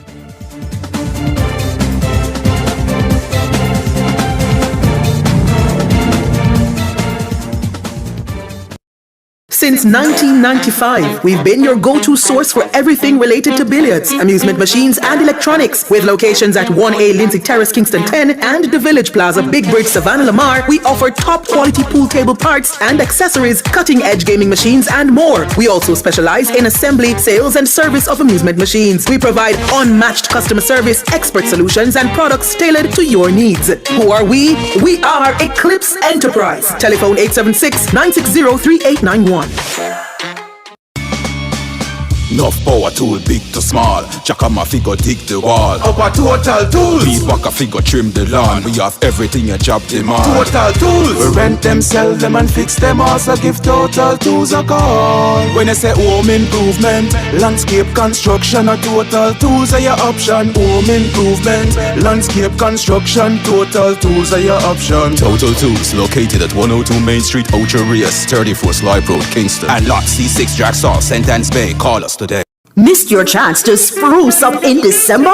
Then don't miss this opportunity. Design Options announces their after stock taking sale. Discounts on area rugs, cushion covers, selected drapery rods and fabrics. Stocks are limited on some items, so come early. Our knowledgeable and courteous staff are here to help. Design Options Limited, what the well-dressed room is wearing. Located at 8 Shortwood Road, telephone 876-931-6354.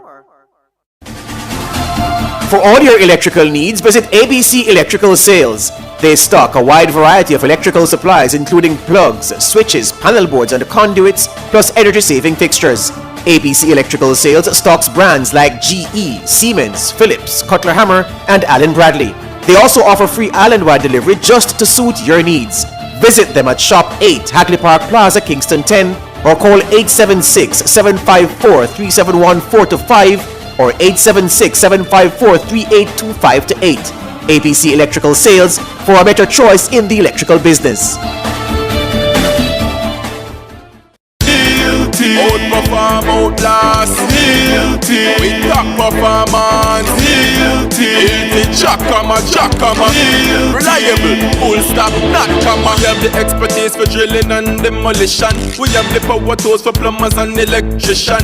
Fancy electrodes, free parts and free repairs. 3 parts, free repairs. 2 to 3 years. Hilton, available at Delta Supply, 106 Hagley Park Road. Call us at 876-302-6111-4. Delta Supply, we service what we sell. Shop and make a difference at Market on the Terrace by Sigma Run, Friday, January 24. Sagicor Head Office, Barbados Avenue, 11 a.m. to 4 p.m. Shop with purpose. Super deals on fresh produce, fruit trees, delicious food, beautiful orchids, nutritional advice, giveaways. Part proceeds go towards our Sigma Run beneficiaries. The more you shop, the more you'll give. Don't miss Market on the Terrace by Sigma Run, Sagicor Head Office, Friday, January 24. Make a difference, one purchase at a time. Start your fitness journey today and make 2025 your healthiest yet with Express Fitness. State-of-the-art equipment, expert trainers, and encouraging community are here to support you every step of the way. Join now and take the first step towards a stronger, happier you. Express Fitness, starting at only $9,500 per month with 11 locations island-wide. Your gym for all your needs. Visit www.expressfitnessja.com to sign up today. None of mercy. This one is very classic, dedicated to all schoolers who are taking beats. If you've ever struggled to pass an exam, then you'll know that students today are under great pressure to get good grades and secure qualification needed to move on to higher education. The problem is that too many students are struggling alone and could really benefit from connecting with hardworking teachers and other bright students in other parts of the country and the region. Join me, Dennis Brooks, this and every Friday evening from 8 to 9, with a repeat on Saturday morning from 8 to 9. For the A-Team, a study group on radio. My team of teachers, students, and experts will break down the syllabus, giving you information, tips, and past paper questions that will help you get top grades in your upcoming exams. Follow us on Facebook Live and on Twitter and be a part of the community. It's the A-Team, Fridays at 8 p.m. with a repeat at 8 o'clock on Saturday morning. It's your free extra class on radio and social media. And it's right here on Nationwide 90 FM, the revolution in media.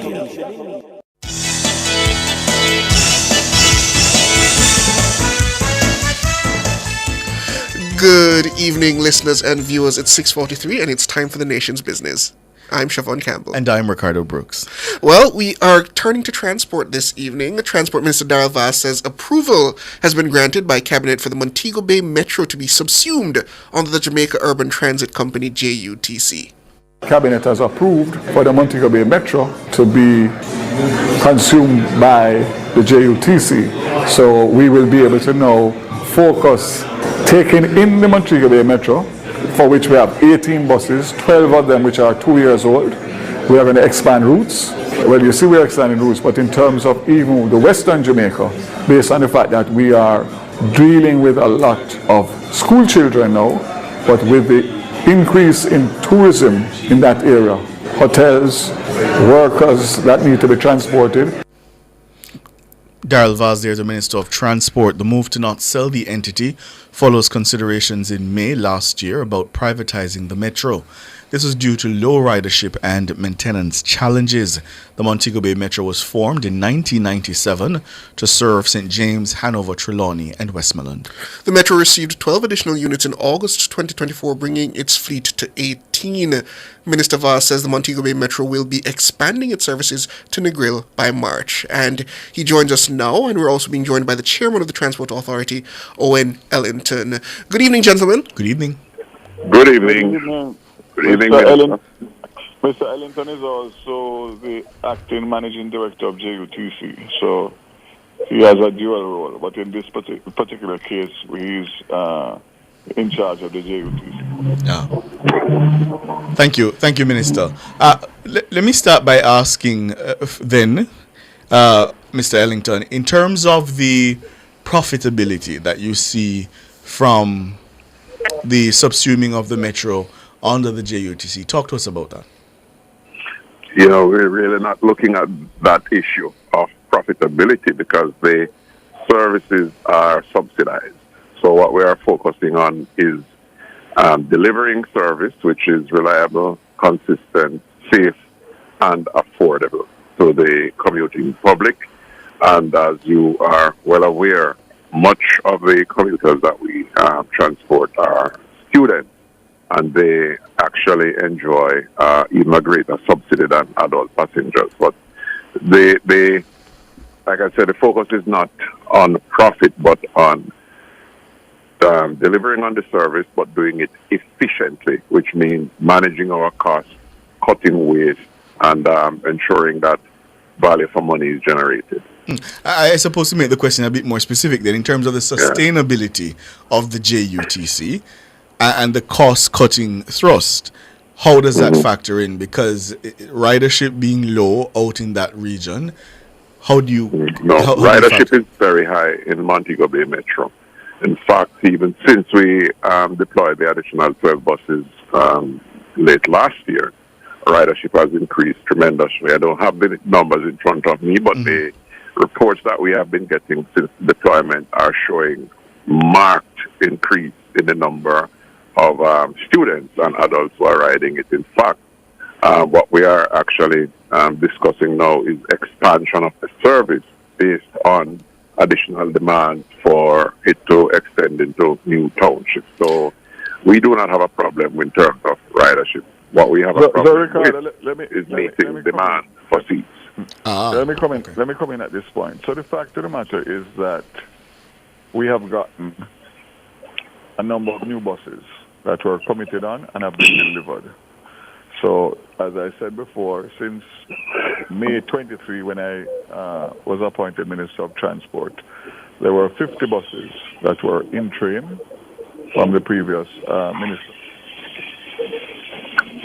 Minister Vaz, are you there? No, dear. Since you lost him. Then let me... Minister, are you there? You hear me now? Yes, go ahead.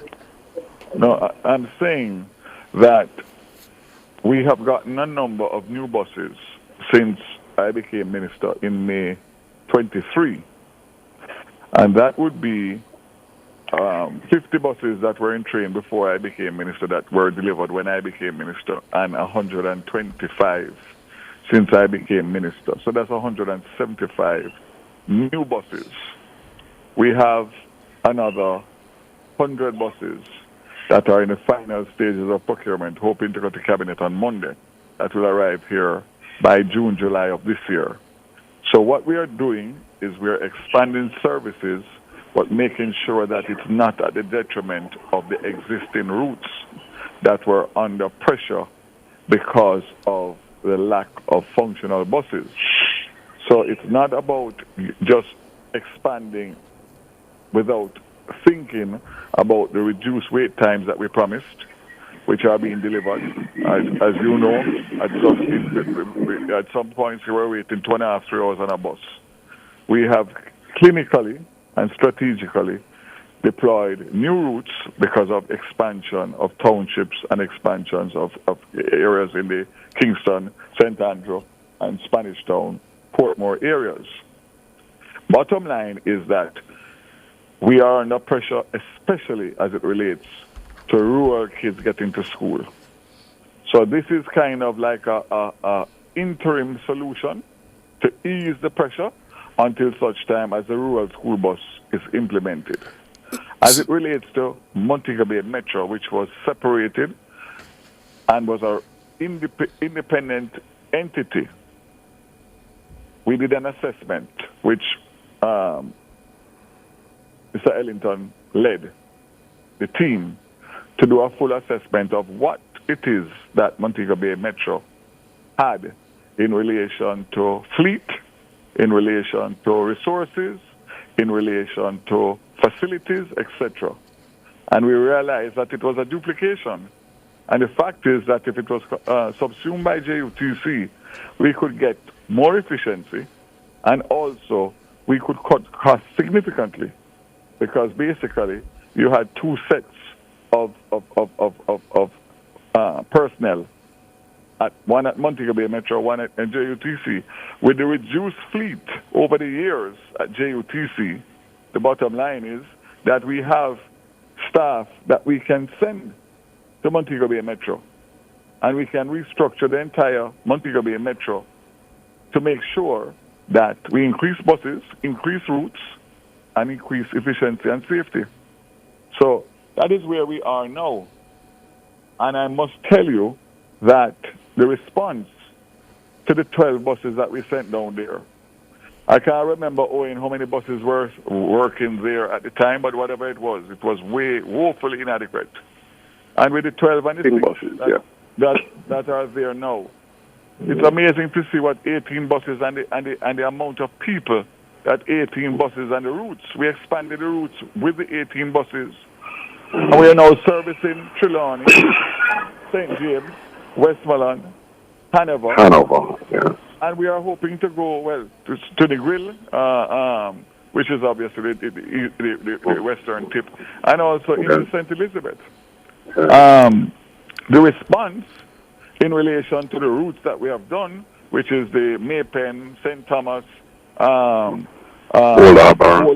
Harbour, etc. Lionel Town. It's unbelievable, because the people were not getting reliable, efficient, safe services. As we know what happens on the streets every day, to be able to go about their lawful business and go to work, etc. So I must say that I am very, very pleased with where JUTC has reached, and this is just the start, with another 100 buses, plus the refurbishing of the buses that we are doing, plus the spare parts that we were able to buy to put additional buses on. Owen, what is our rollout now? We're averaging 270. And that's in JUTC Central. Right. And we're coming from what? 200? 200. Sometimes we could barely put out 200. So we're averaging 270 now. And we have buses that are under rapid refurbishing. We should be able to push out an additional 50 by year end from our existing stock, which does not include the anticipated 100, which will come from the procurement process. So we will have enough buses come year end to be able to project outward treating, providing services to some parishes that are not now getting it. And bear in mind that the optimum amount of buses is between 450 and 500. That's what the studies show. So we really are making our mark And you can see it when you see the buses on the road and you speak to the thing. I've done a few tours myself. I know Owen goes out almost weekly just to see what's happening on the ground, etc. And the reports that I get every morning and every evening during peak hour morning, peak hour evening. Unless they are giving me what I want to hear, which I doubt. No, you'll be hearing from the commuters. It's night and day. Night and day.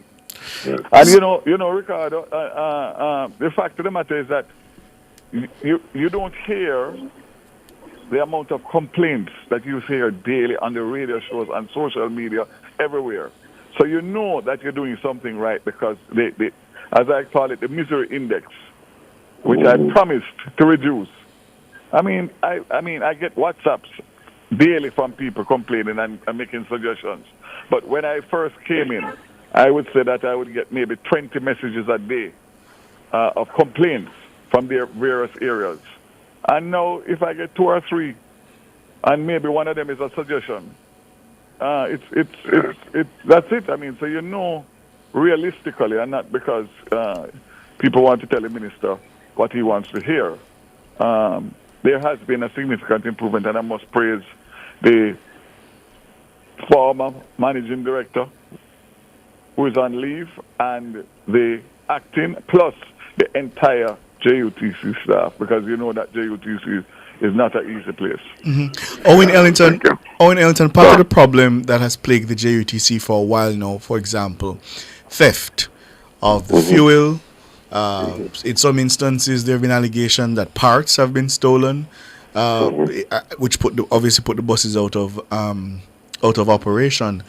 What are some of the measures that you've taken? So I know obviously the reduction in diesel is predicated on the new buses, but what are some of the other measures that have been taken to try to stem that practice? Before Owen comes in, I just want to say that he might not say it, so I want to say it now, that we are looking at the entire stock of parts that we have, which is hundreds of millions of dollars, a majority of which is dead stock. Stock that is, in other words, is not of use to the JUTC based on the age of the buses and the fact that most of those buses are not even roadworthy anymore. To try and get somebody outside of Jamaica who are still using buses to try and get rid of those parts, to be able to use that money to be able to rehabilitate and get the parts that are needed for the existing stock that is not rolling stock. Go ahead, Owen. Yeah, I think I can, as simple as I can describe the efforts that we are making to stem the theft of diesel fuel, is the massive transition of the fuel mix away from diesel to renewables such as CNG and battery electric buses. So we have scaled down on diesel considerably. And in the case of those buses that are still using diesel, we do have problems of pilferage taking place. And, you know, rather than describing the measures that we are putting in place to stop it, I'd like to just issue a word of warning to those who are involved to stop and run away, because we start gathering a lot of good evidence already. Or if you intend to continue, enjoy what you're making out of it, because your days are numbered. I don't want to go into any more detail about that right now. Spoken like a former top cop. But let me also ask you this. A top cop with connections still in the force. But let me also more so now than before. Let me also ask you this, Owen Ellington. The terrain. So the Jamaicans are used to predominantly diesel powered buses, and so they ask the question, these new fancy buses coming in, can they manage the terrain, the roads, for example, some of them going up to West Rural, etc., some now going all the way to St. Thomas? Can they manage our terrain? Has that been factored in terms of the buses we're getting in? The terrain has been one of the big challenges facing our buses, especially going up into rural St. Andrew. The above rocks roads, Stony Hill, Lawrence, Stubborn roads, those have taken a heavy toll on our buses because The roads are narrow, they are steep, they are winding, and they are pothole riddled. So we do suffer a lot of damage to the bus furniture and suspension, braking systems, etc. But for the urban area, the buses do pretty well because they are mainly city buses. And if you take the example of the buses going out to St. Thomas, we have first-class roads that they are driving on, so no problem. And those going out along the western corridor to Old Harbour, Clarendon, they are handling very well. Where we do have a bit of problem is where they go interland. For example, today we were in Chapelton, and there is a bit of challenge navigating some of the roads going up there. So, if we had much better road conditions, our buses would do much better. They would last much longer. They would suffer less damage. But we can also infuse into the system buses that are adapted to that kind of driving condition, because some of those road conditions will be with us for a long time. Yeah. So let me just come in. The fact of the matter is that there's a policy within the JUTC coming from Cabinet that any bus that we buy for Jamaica must be a tested bus. So we don't buy buses that are just manufactured for a particular region or a particular area, geographic area. When we test the bus, we spec the bus to make sure that the improvements we want are in the bus that we order, because our situation in Jamaica is much different. Our road conditions, our terrain, etc. But most importantly, if a bus is made and manufactured for 60 people, let us say 40 seated and 20 standing, we know in Jamaica that that bus that is supposed to have 60 people is going to have 80 people. And therefore, we spec it in terms of the suspension, in terms of the height off of the ground, all of the things that we know are what real life Jamaica, daily transportation happens, is what we do. So the bottom line is, to answer your question very clearly, our buses are spec'd for Jamaica real life conditions, and that gives you more durability and more life. The other thing is hold the other thing. We open a time signal. Let's hold it for me, Minister.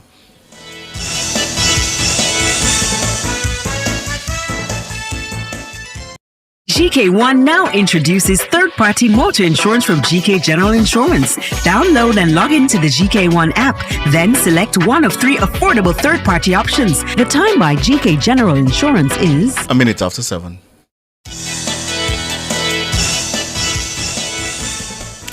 Welcome back, listeners and viewers. We're talking with the Minister of Transport, Darrell Vaz, regarding, well, we were talking about the subsuming of the Montego Bay Metro into the JUTC. We're talking about transport now in a more wider sense.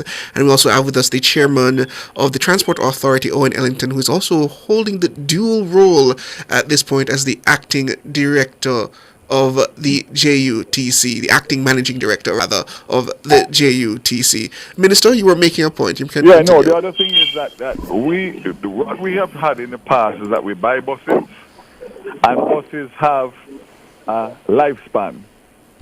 And we have made the lifespan expire and not refurbished the buses. So there's a refurbishing program now for both the articulated buses and also the regular buses, because the fact of the matter is that if you refurbish them within the life cycle, which is anywhere between 7 and 10 years, depending on the mileage, especially for Jamaica, and you refurbish them during that period at the end of life, you spend about 30% of the cost of a new bus, and you get another 5 to 7 years of the bus with warranties by the same manufacturer that built the buses. So we have done that with the Volvo articulated buses. We have 5 that are being done now. We should have them rolled out by March. And we have done 28 for the hill routes with the Golden Dragon buses, and another 16 that are now currently as we speak. For the Volvo, we have to go to cabinet on Monday for 30, of which 5 can be done immediately, and the rest would have to be done in the new budget year. There's financing for it, so it's not just about ordering buses and increasing buses and increasing your fleet with newer models. The average age of the JUTC fleet when I came in was between 12 and 15 years old. Now, as I said to you, out of the 300 buses that we're rolling out, we are 175 new buses out of 300. That is unprecedented. I think the last time that would have happened is when we bought the Volvo buses back in 2014 or 2012, right? I can't remember. 2012, I think. But I'm just saying to you that it's a holistic approach. It's a business-like approach in terms of looking at all of the aspects of the entity to make sure that A, we save as much as we can, knowing that we have to do subsidies to allow for the people to move around, which is, not uncommon. That is public transportation around the world that's run by government. But as I said before, the issue is that at the end of the day, we need to get a transport system that moves people efficiently, safely. People can go on their app and know exactly when the next bus is coming using technology, so they can time and plan their business, and most importantly, move on to a rural school bus system, which we have already gone to cabinet. They have given us directions. We're coming back because that is heavy subsidy. But the fact is that it's possible. And I hope that I'll be there to see it through to finality. Minister, one of the things brought up by your opposition counterpart is the 450 buses that are required. That is specific for the KMTR, right? The rollout to satisfy the demand in the KMTR specifically. So you're saying that my counterpart is saying we need 450? No, my question is, before I get into it, but I want to just understand it as a base principle that the 450 we talk about as the most efficient number of buses that is specific to the KMTR. Well, put it this way, that would have been obviously yes, based on where JUTC was servicing before I became minister.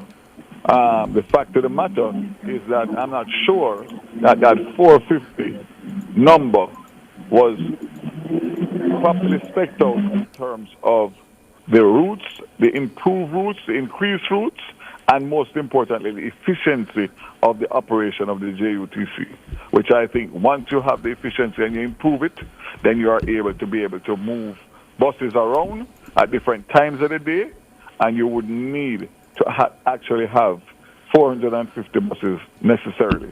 Okay, because you have peak hour in the morning, peak hour in the evening, and during the day, improvise and move the buses. Similar to what I've told them. In the morning, they have set routes. Every morning is a different morning. Every evening is a different evening. So if you go to 3:30 in the evening and you realize that there's a shift in terms of the loads that are being required for whatever reason, then you shift the buses. It's not hard and fast that you have a bus, what they call it, number 30 route, that plies Kingston to Papine, 3:30 to Papine, and because that is there and there's nobody taking up that bus on that particular morning, that you can shift it and move it and to another area in the park, in the center, that requires relief.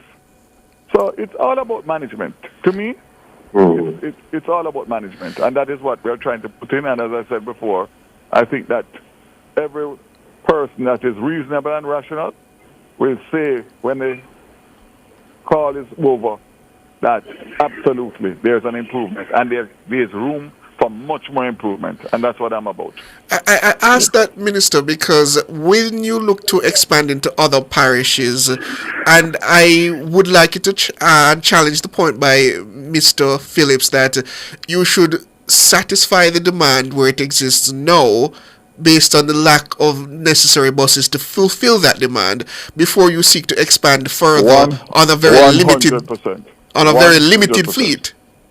100%, and I want to give every commuter my undertaking tonight that I am not going to expand into other areas unless that I'm fully satisfied that the routes that were misery index routes within the areas that JUTC served before are properly manned and serviced to bring the wait time zone to international standards, which is 45 minutes to an hour maximum. So any day that is not happening, with the next round of buses that are underway, then we will revamp and relook to make sure that we are offering efficiency on every route that we serve rather than just opening routes. And then, of course, we end up in the same position where certain routes are waiting extended periods for bus service. Final one from me, Minister, being posed to you from a listener asking when that app will go live where they can track the movement of buses, arrival times and schedule. Well, I'm telling you something, if it doesn't happen within the next month or two, somebody's going to answer to me, because the buses are equipped specifically, especially the new buses, and there's no reason why that technology cannot be implemented as was designed by the bus, spec by the bus. So I can tell you, Minister, gentlemen, that it is partially implemented, only accessible now to Apple iPhone users. It's hopefully in due time it will be available to those who are using other devices. But we are working on building out all the smart features so that they can be accessible to our commuters. So it's a work in progress. And that is the most important part, because, as you know, the importance of technology, and the fact of the matter is that people would not have to go to the depot or to the bus stop or to the transport center and sit there or stand there for an hour and a half, because they'll be able to know exactly the movements, where the bus is, and what is the next time that it is expected to reach there. And I will stop at nothing to make sure that that is implemented. And in fairness, should have been implemented already. And I'm not happy about it. Gentlemen, thank you so much for your time. Transport Minister Darrell Vaz, Owen Ellington, the chairman of the Transport Authority, also the acting managing director of the JUTC. Thanks as always. Thanks for having us. Appreciate it. Amen. We take the break, and after the break, it will be time for your calls. The numbers, no, it will not be time for your calls, Dana and Books tells me. So we're going to take the break and come back with more.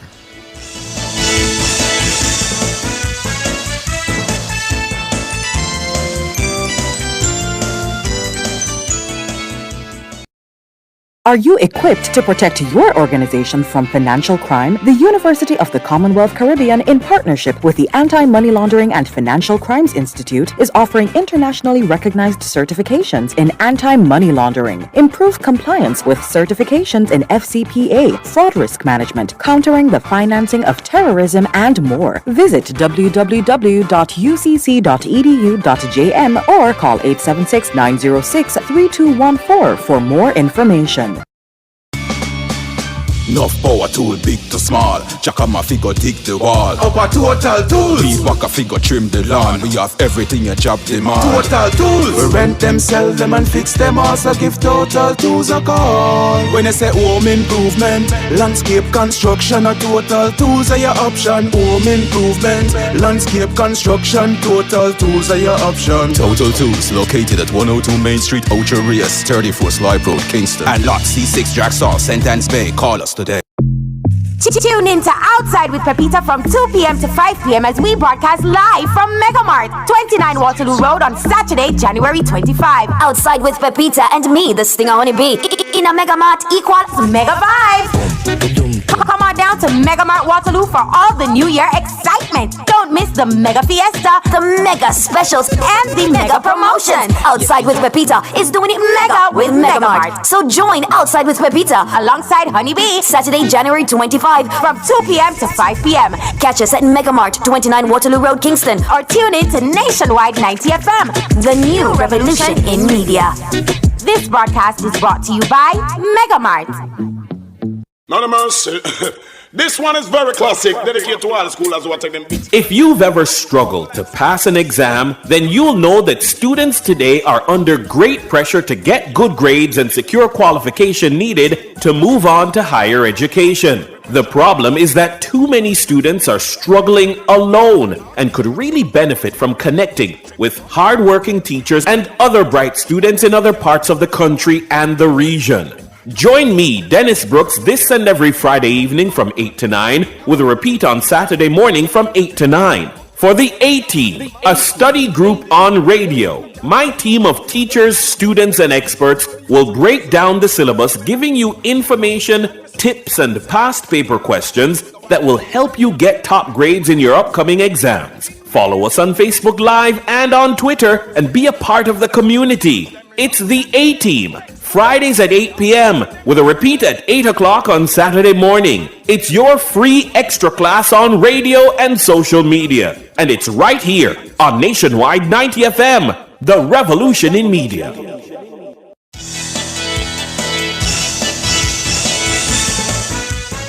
Welcome back, listeners and viewers. We turn now over to Trinidad, where journalist Ryan Bechu has launched his first novel, An Unending Search. Mr. Bechu is the senior reporter at CNC3 News in Trinidad and Tobago. The book tells the story of Tar, a teenager working in the cane fields alongside his wise and influential Uncle Sundar, as radio opens their ears to global events through the BBC World Service. As Uncle Sundar instills in Tar the determination to escape the grip of poverty and systemic racism, the novel takes readers on a powerful journey of hope, ambition, and identity, with Tar setting his sights on New York or London. Through Tar's eyes, Bechu masterfully confronts issues of racism, classism, and societal divides, painting a vivid picture of life and struggles in 1970s Trinidad while exploring the universal themes of growth and self-discovery. Mr. Bechu joins us now to discuss the themes of his book. Good evening, sir. Good evening. Good evening. Thank you very much for having me. Truly appreciate it. Good evening to your audience as well. It's nice to hear from you. So just to give us a rundown at the first thing, An Unending Search. What instilled that title? What inspired that title? It's about this young man, as you just briefly outlined in the synopsis, about this young East Indian teenager who is on a search for to get out of Trinidad, to get out of the Caribbean, to get to greener pastures such as New York and London, where he perhaps will find a better life, perhaps find more job opportunities. And in this search, he encounters many obstacles, including racism, classism. He struggles through many of these challenges, and it's really a search that when you get to the end of the book, you'd realize that he continues to search for something. He hasn't found that peace. He hasn't found that destination that he had hoped to achieve. Interesting. So it's an allegory for life, essentially. That's unending search for a better life that would typify a lot of people growing up in the Caribbean, particularly in Trinidad and Jamaica as well. Precisely. It really is an accurate reflection of life in the Caribbean, and that's why the book itself has taken the genre of a West Indian fiction, because it really follows stories, everyday stories that people can relate to from Jamaica, St. Lucia, Trinidad and Tobago, Guyana. Wherever you live in the region, you'd be able to very much connect with the story of searching for something. We've all grown up in small islands. Jamaica is a much bigger island than many of the islands that we have in the region. But still, many of us have grown up in very small countries, and we're always searching for something much bigger than ourselves, something much bigger than our islands. I mean, it's a work of fiction, but I mean, you use real life things such as the BBC World Service. So I imagine that there is some inspiration in terms of parallels being drawn to real life stories that you may have heard or have been privy to over the years. Yeah, I think that's the best way to put it. I think that while the book is very much fiction, all the characters are fiction, many of the stories are, almost all the stories are fiction, you're very right in saying that the stories and the story itself have been influenced by my experiences growing up in not just Trinidad and Tobago, but traveling to places like St. Vincent and the Grenadines, traveling to places like Dominica and seeing the parallels of life in the Caribbean islands. So yes, many of the stories and the ultimate story of this book have been shaped by my experiences of living on the island and watching. I always say, we in the Caribbean have so many characters. I mean, there are characters everywhere, but we have such interesting characters on a day-to-day basis in our workplaces, on the streets, the homeless people. If you look hard enough and you analyze it hard enough, they make you laugh, they make you cry, they make you wonder. And all of these characters will be wasted if they're not put into a book, if they're not put into a play. So I think we have literature bursting on the streets of the Caribbean. Mm-hmm. Is this your first book? It's my first book. Mm-hmm. And what was that experience like in terms of the actual process of writing? Hardest thing I've ever done in my life. I started this book in 2009, finished the first draft in 2014. Back then I didn't have the money to have it properly copy edited. I also didn't think that it was very good. I didn't think it was good enough, so I just left it there. And then in 2023, I picked it back up again, and I took it to a copy editor and had her have a look at it. And when she had a look at it, she said, well, first of all, the book is too long. It was double the size that it was right now, so that would have been roughly about 500 pages. So she asked me to cut the book in half, and then when I cut the book in half, we had a lot of changes to do. Honestly, it was like writing a second book. It felt like I wrote two books. It felt like I wrote the first draft was one book, and then this second book was entirely different, with different characters, different names, different storylines, because it really did show me how much I matured as both a writer and a person in that 10 years in between putting down that first draft and then picking it back up again. What compelled you to take it back up again after, as you said, nearly a decade? I've never lost my love for West Indian literature. I think as I became older as a journalist, I read a lot less, which was unfortunate, because when I was growing up in my teenage years, I read a lot of West Indian literature, and I didn't only read, Naipaul and Walcott from St. Lucia, but I also read a lot, of Marlon James as well. I read a lot of Nalo Hopkinson as well. So, I always stayed very close to West Indian writers. I kept in touch. I had the honor of interviewing Marlon James a few years after he won the Man Booker Prize. I also had the opportunity to interview as a journalist Nalo Hopkinson when she traveled to Trinidad for the Bocas Literature Festival. So I always stayed very close to West Indian literature and West Indian writers. And, it always stayed at the back of my mind that this was something that I wanted to get done. I was just waiting on the right time. And I picked it back up again, and, and just decided to go through the process. I didn't realize that the process would be that painstaking. Mm-hmm. And having gone through that process, should we expect that you'll take up your pen again? I don't know, to be honest. I don't know if I have a second book in me, but, I wouldn't mind, but it's definitely, I think experience when you're writing a novel, or when you're writing any book, really, experience is very important, and I think the experience of the first book will certainly make the second book, somewhat less challenging. Not easier, but less challenging. I tell you something, you said earlier that, you think there are a lot of stories in the Caribbean to be told. And I'm always happy when Caribbean nationals and natives tell those stories. How do people find the book? So right now it's available throughout Trinidad and Tobago, but we are working feverishly on having it on Amazon as well as online and then Kindle as well, and that will be very soon. And I do hope that, particularly West Indian people will be able to, reinvigorate that. I'll tell you a very quick story before on our way out, because a couple of weeks ago, while I was in the process of publishing this book, someone said to me, and he was actually a quite distinguished person within the publishing fraternity, locally anyway.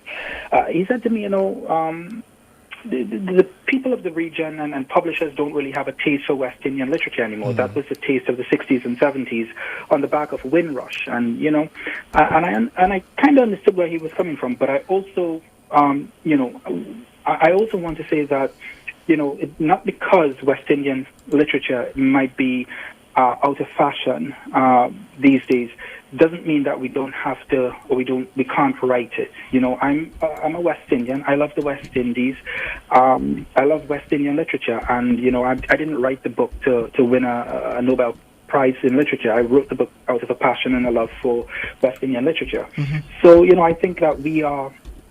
We telling our own stories, as you say it, in our language, that was very important to me, and I was happy that I was able to, contribute a little piece to the history of West Indian literature. The book is set in the 1970s. Do you believe there's enough cross-generational experiences that could essentially compel someone, even in the younger generations now, in the 2000s, now in 2025, to understand the struggles and the woes that many people faced in the 1970s, and they could draw parallels to them, to their lives now in the 21st century? I hope so. I really hope so. On the one hand, I hope that they do have an appreciation, because the book is set right after the Black Power marches and movement in the early 1970s here in Trinidad, and the remnants of that Black Power movement linger throughout that decade, and the book sort of looks at the impact that it has on blacks and East Indian people.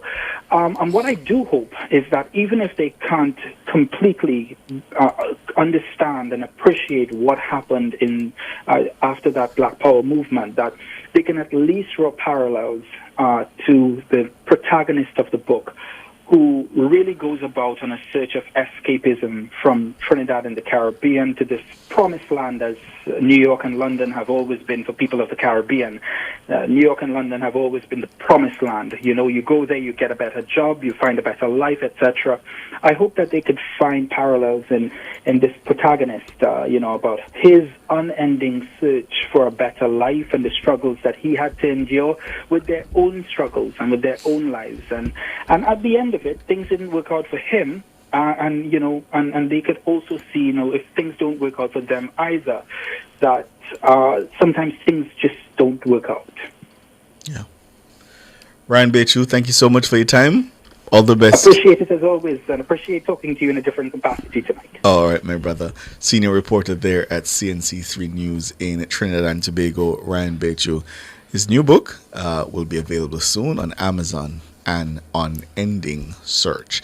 It's amazing that we are, as West Indian people, we're such good storytellers. Like, we love to tell stories. Just any given day, Dana comes into my section and she has a story. but I don't think we record in terms of writing or even in film. Or it's fallen out of favor. Was it ever in favor? Well, if you go back to the times of Miss Louise Bennett, but even that, a lot of that is still oral. A lot of that is oral. I'm just, in terms of the writing, we should do more of the writing. I agree. The West Indies and just this region, it's such a melting pot of ideas, ideologies, politics, sports, that there's many tales to be told. For example, the one that is more known for many outside of the region is the tale of Usain Bolt, coming from humble beginnings to being the fastest man in the world. Shelly Ann Fraser, she has a tale to tell as well. But there are other individuals that require recognition for where they've come from in terms of humble beginnings here in the Caribbean region to becoming global players. And I don't think we do enough justice to that in terms of telling those stories and just struggles of being in the Caribbean region. Do you have a favorite West Indian novel? I wouldn't say it was my favorite West Indian novel because it was a collection of poetry by Derek Walcott. His collection of poetry. That would be, it's not a novel, but it was my favorite. Yeah. I think I liked A Small Place by Jamaica Kincaid. Yeah. But write some more, Dana. Instead of coming to tell me, write it down. Write it down. Yeah? Dana always has a tale to tell. Always. Such a storyteller.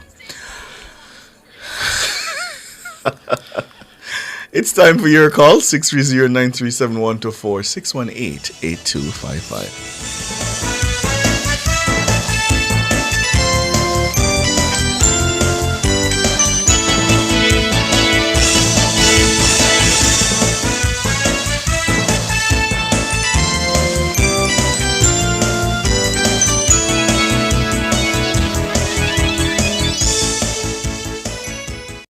Apply for your Sagicor Bank Preferred Prepaid MasterCard today. Load your remittances for everyday spending. Receive cash transfers from any local bank. The time by Sagicor Bank is 7:29. Yeah, here? If you're tired of a cluttered office space, then you need to call Corporate Interiors International. We offer top quality industrial shelvings, filing cabinets, and storage cabinets to keep your workspace organized and efficient. Plus comfortable office chairs that will keep your team productive and focused. Visit us today at corporateinteriorsjm.com or call us at 876-630-0010 for more information. Corporate Interiors International. We sell solutions, not just furniture.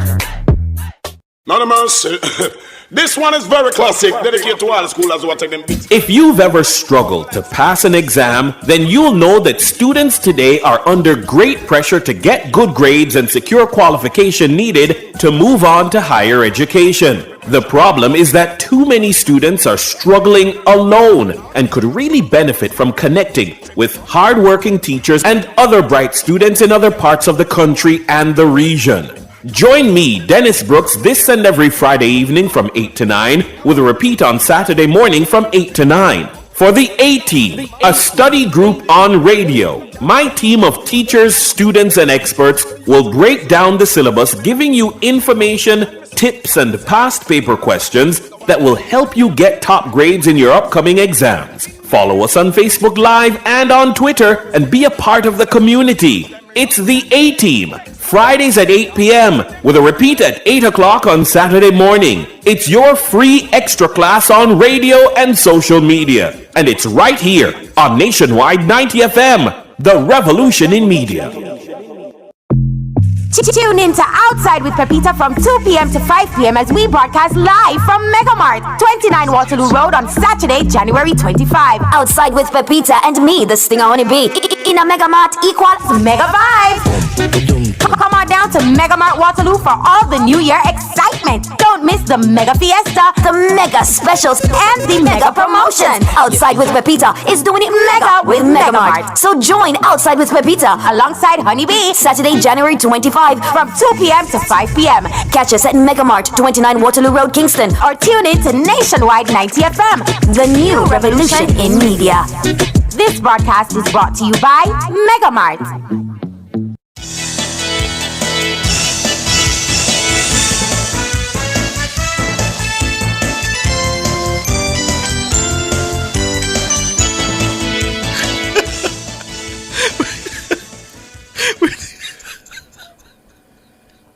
Why does he say everything so aggressively? Listeners, I made a request of Bugs, and anyway, the numbers are 630-937-124, 618-8255. Richie, good evening. Good evening, Master Ricardo, Master Evan. How you do? Good evening, Richie. Them brother, I was sweet yourself. Don't let me tell Bugs to play something for me, and he has a way, Richie, when he responds, like it's just his normal voice, but it's always so aggressive. So it's just funny. Anyway, what's up, going? Yes, ma'am. Quite a few points I have to make briefly. Firstly, sir, I don't know what's your name again. You're the one who called me, give you my number. Please take your number to my phone and I'll call you. Virgin. What? Who you get number to? Wait, what? No, man. I'm on hard call. By my number. Call where? calling program. Oh, this morning? No, man, from sometime last week, and he called me, and I tried to find his number on my phone, so I just can't find it, because I was supposed to call him back. So I just can't find his number, so I asked him to text the number to me. Boy, nationwide is all things to all people, you know. Anyway, what else on your mind? Anyway, yes. You know, last night I heard your mentioned to call about the bad road, what Andrew said about it, and he's in office for 8 years, and why doesn't he fix the road? Brethren, I spend most of my life with farming, and I work on dry land, and I also study what the water patterns survive. I've never seen any amount of rainfall in history like the amount of rainfall since July, from July to December this year. Never. Absolutely true. Yes. I used to be frequent in Wallaba in front of the ice factory for quite a while. And I lived there for about a month. And when I passed back there and see the road, I could not believe that is the road I lived there within a month. But I called the brethren something about 2-3 weeks ago and find out what the road is. He said they open the road, dig a culvert, and let the water across the road. The point I'm making though, this bad road business will soon be gone, because we're in the drought season now.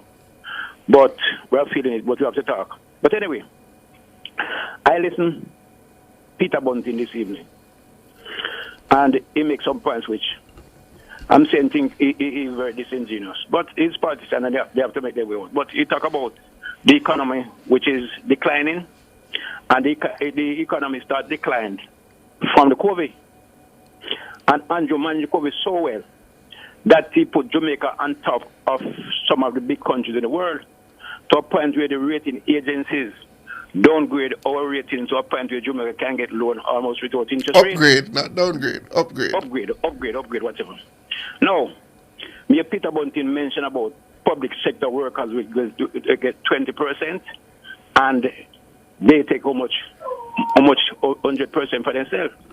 I want to ask Peter Bunting if he wasn't a part of the problem when public sector workers was on wage fee for 10 years. Peter Bunting, remember those days? Listen to me. Other day he talking about the SOE is not sustainable. Then we hear Michael Jackson talking about it as well, which I want to ask them if 14,000 police can really fight crime in this country.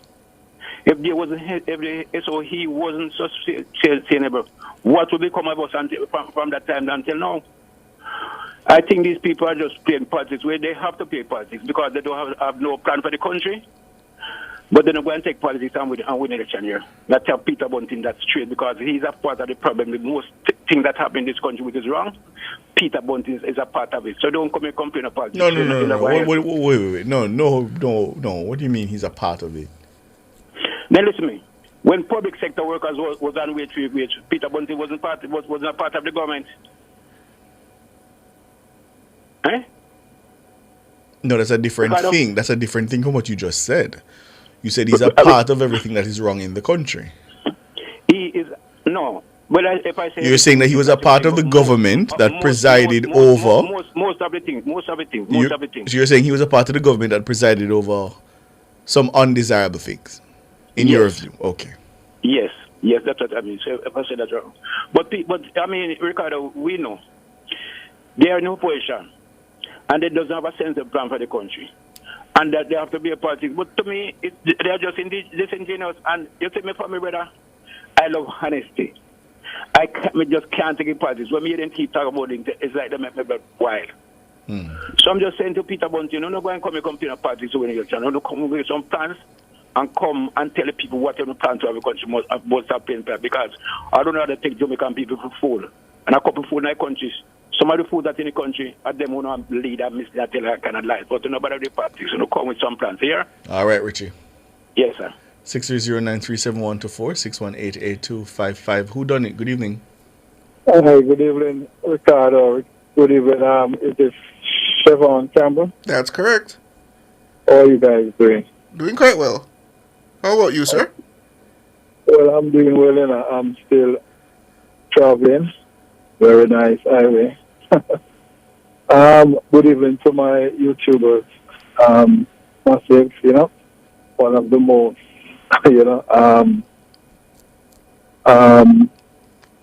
intelligent matches and a platform where thinking people are,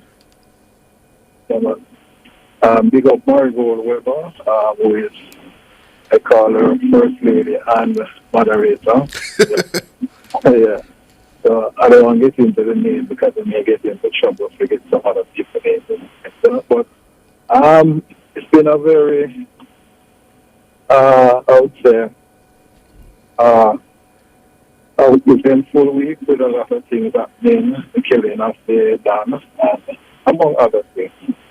But one of the main reasons I call this is there's a comment by Peter Bunting. And I found it it's very disingenuous for him to say that the politicians gave themselves 200% increase. Is that a true statement, Ricardo, Trevor? I'm sure there's a lot of context in that statement that was stripped out. Yes, but in reality, there were increases up to 200% in some cases. But as I said, there's a lot of context there that was skipped to make a point. Yeah, because why I said disingenuous, because remember, they haven't received an increase in over 14 years. Precisely. And if you were to rate it and to look at it, you'll see where, let's say, they'll be getting 20% as recommended to the public sector workers. You would have, that would be about 7, because every 2 years, it would be, you divide the 14 by 2, and you get 7, and it's 7 times 20. So that would be 120% they would be entitled to. However, in light of the fact that they haven't gotten an increase in such a long time, and they will be getting another one, maybe in another 14 years again, and therefore they'll creep it off, just creep it off to the other 68% to it to deal with the inflation. And here's what I say, who done it. Yeah.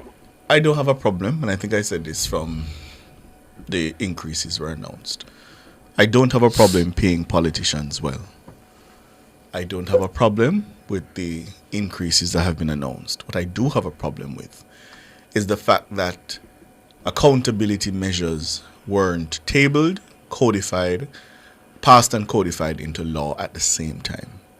I think we should have had at the same time, for example, amending the standing orders so that the ridiculous situation that we have now where Hugh Graham simply just doesn't go to the parliament and collects his salary wouldn't exist.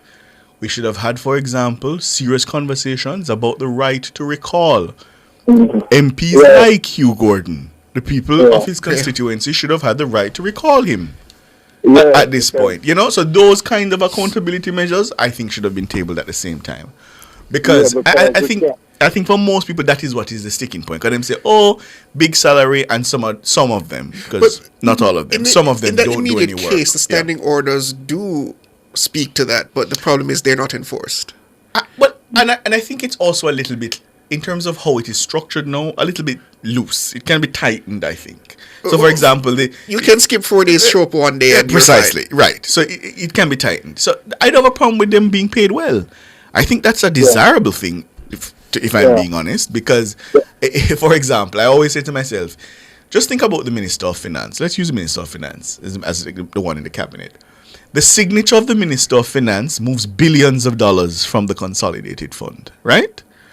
It was a completely undesirable situation that such a powerful signature was earning, what was it? 7 million? Yeah, about $7 million. You'd have to stretch your imagination to understand how a situation like that becomes ripe for bribery, under the table payments. You understand what I mean?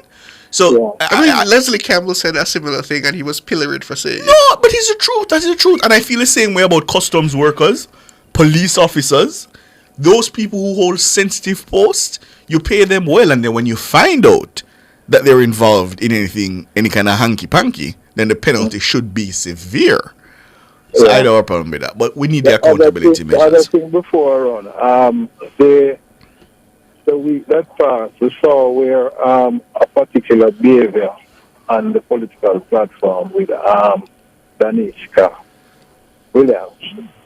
And certain things were, certain comments that were not proper at a political rally. Mm-hmm. And the opposition leader was right there while the outer and it was going on, and he said absolutely nothing.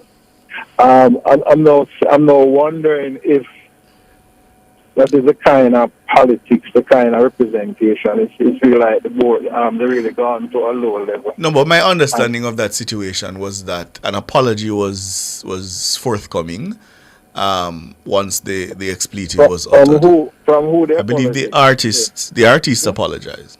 Yeah, man, but the artist apologized. But what about Mr. Golding?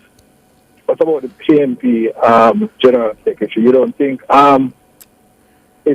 they should also issue an apology as well, because they presented it as their platform and the mistake and the lewdness. No, I wouldn't go that far. Here is why. Politicians on both sides use dancehall artists in their promotion and dubs and, so we have to be careful. Hold on now. But we have to be... That is coming with that kind of behavior. Those lewd thing and, those... Right, no. And I'm saying, having the fact that they accepted and understood very quickly that it was inappropriate for the setting and apologize, I'm willing to accept that.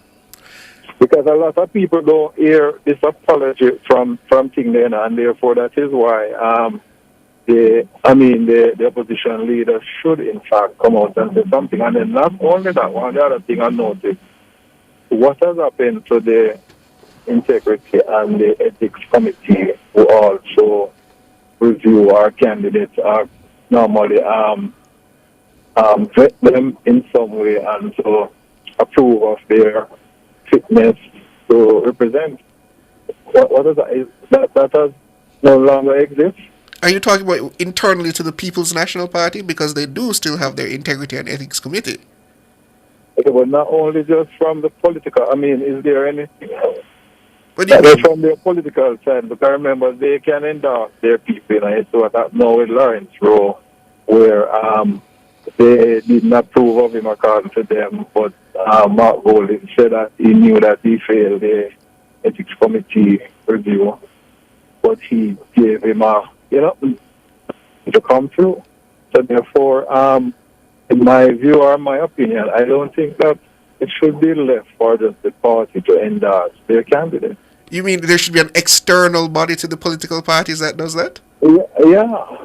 No, I don't think that could work. I couldn't agree with because that. you essentially... What that means, look at this now. We heard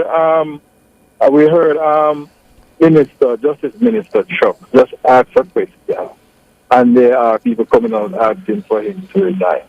But yet we don't hear anybody ask for Mr. Golding to resign when he made the wicked pandemic comment. And then there was another comment that he made saying that he wants there's some infighting in the PNP among themselves, and he said he wants them to be peaceful now, but after the election, them can do what they want to do them one another. In other words, once them elect him and him get him vote. Who done it?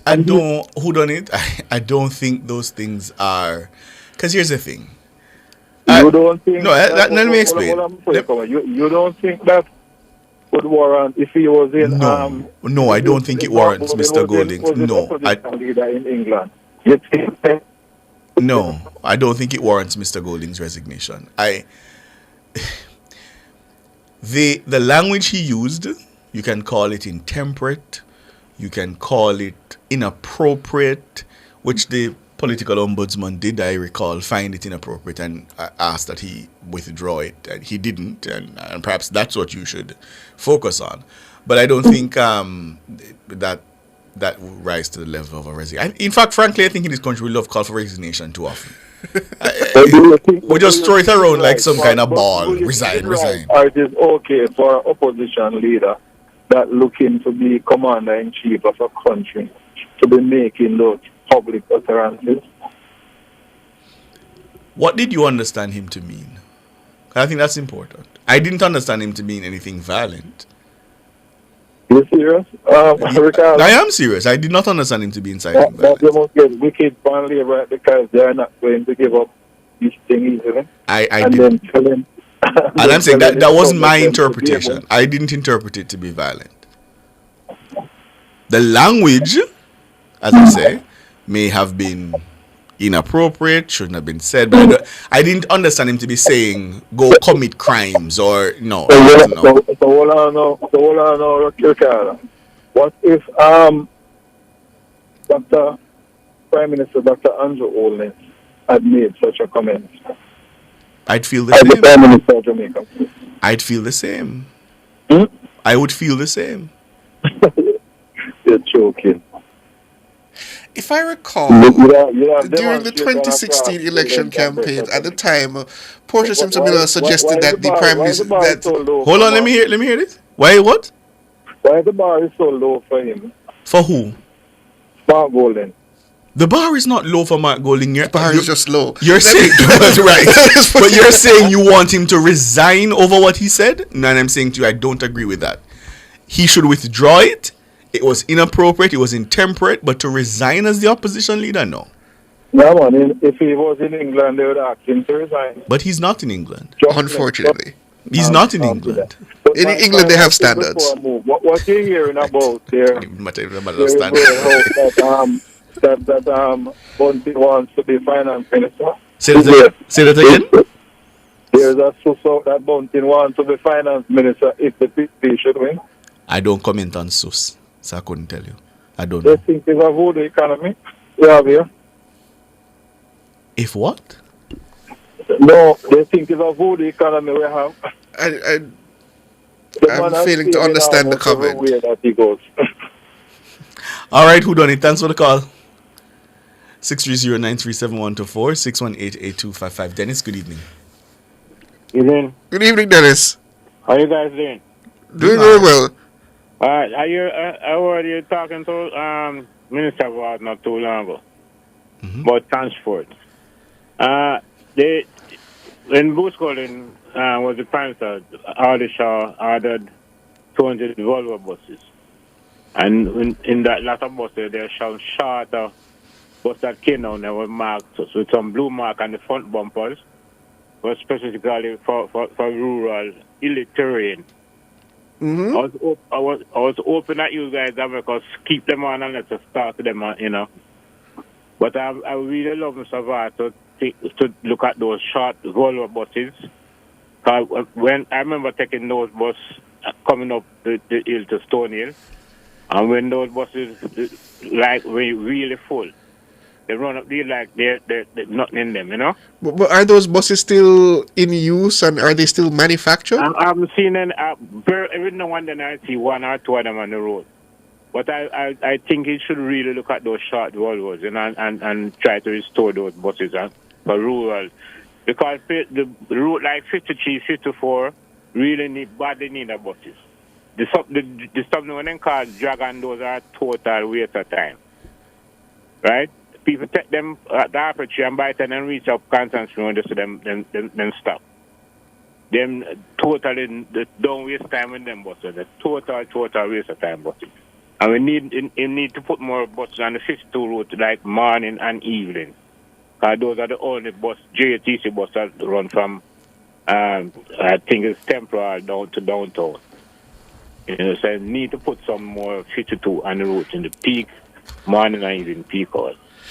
The limited resources, and he said, 270 buses they have, while he disputes the 450 number as the amount that is required. I'm certain that the amount that is required to fully satisfy the demand in the KMTR is still well above that 270 that we currently have. So you can only utilize what you have, and you have to utilize what you have as efficiently as you can. I understand. All I'm saying, I'm just making a suggestion, you know. That if he could just go and single out those short Volvo buses, and try to restore it. Because those buses came down with Cummins engine in them, and engine everywhere. No, but as I said, I doubt those buses are still in use today. I doubt they would be up to a standard where they could be rolled out today. And I can't imagine after 20 years that those models of buses would still be in production anywhere. Well, I don't know. I know them come with good engine, and the transmission needed servicing, and most of them at the time. But the minister is assuring us that the buses that they're bringing into the country are up to the task to which they're being put, and I think that should be important. Those buses, I drove in one just to joke the other day, and it's so uncomfortable. Which one? The Dragon one? I think I've driven No, in the new bus that the new LNG ones. No, not the LNG. The one that came before. I think those center those that came down. I haven't driven in any of the LNG. You know, but the one that came down before LNG. You know, when the vehicle stop, when it stop like at a bus stop, man, the whole thing is vibrating like the engine bolts straight to the chassis. You know. Very uncomfortable.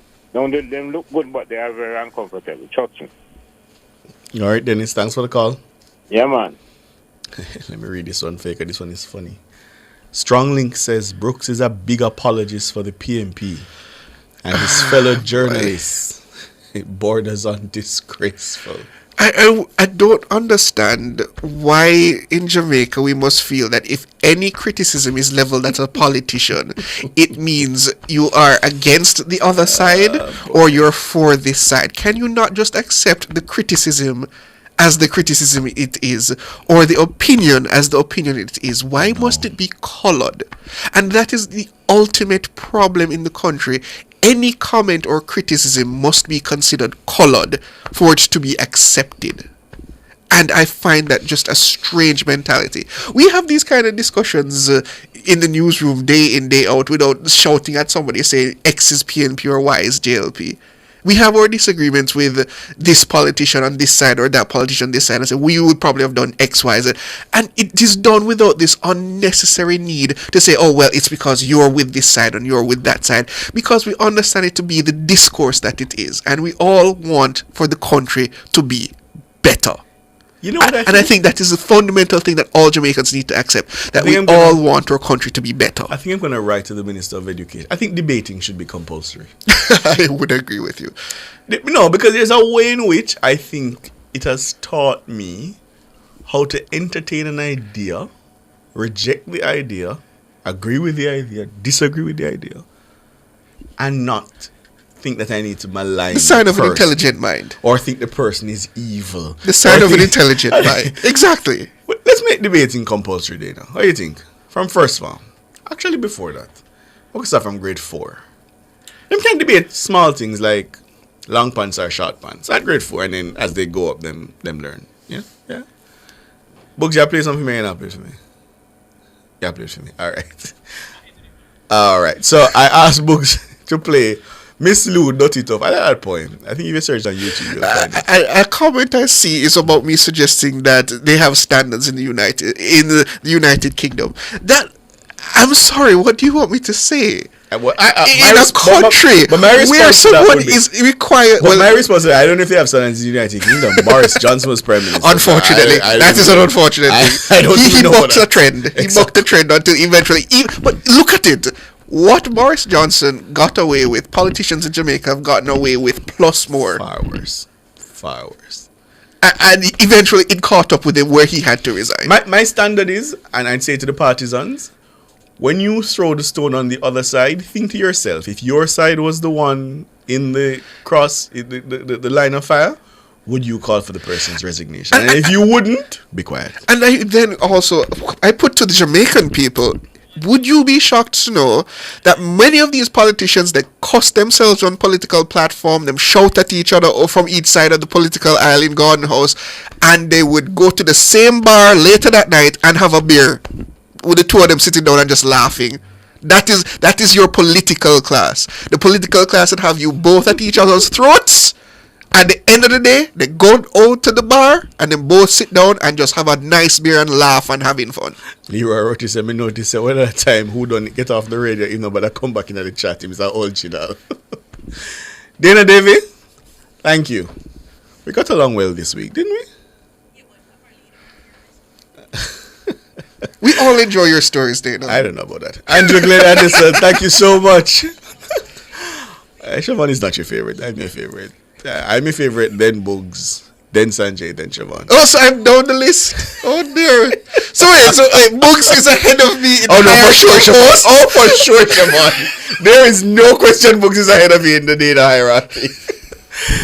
Bugs, Cara, Powell, our editor, and our colleagues in the newsroom, the best in the business, our sponsors, contributors, and you, our valued listeners. Thank you for keeping us company. Shout out to the YouTubers. I'm Ricardo Brooks. I'm Siobhan Campbell. Here's Miss Lou.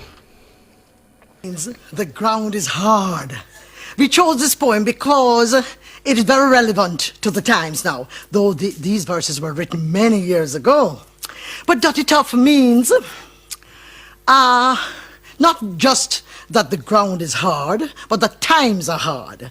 So it's rain or fall, but dirty tough. The rain is falling, but the ground is hard. And dirty is not just a corruption of the word dirty. It's a real African word, D-O-T, dirty, which means the ground, dirty tough. Sun a shine, but things not bright. Do a pot a boil, bickle not enough. River flood, and rain a fall. Rain a fall, but dirty tough. Nowadays, the times so hard, when you ask Maddie how them do, them afraid you take it, tell them back, so them no answer you. No care how much we da work for hard times, still in our shot. We da fight, our time a beat we. They might raise we wages, but £1 gone and pound we pay and we no feel no merriment. For £10 gone and pound we food and £10 pound we rent. Saltfish gone up, mackerel gone up, beef and pork gone up same way. And when rice and butter ready, them just go up a holiday.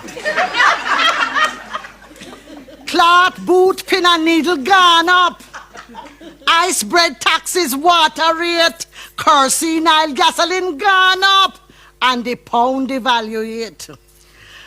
The price of bread gone up so high that we have to agree to cut we hype and bread and all turn dumpling refugee.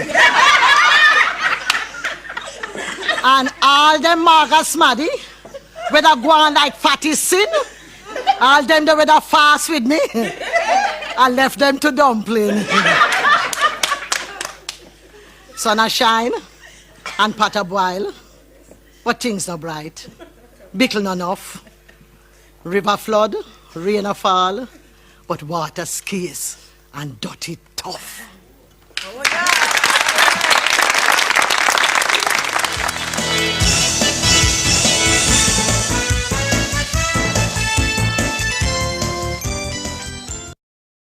Come into the parlor, there's a welcome there for you. Welcome to the Mayor's Parlor with Desmond McKenzie. From 1 to 6 p.m. every Sunday, you'll now get more of your favorite vintage music.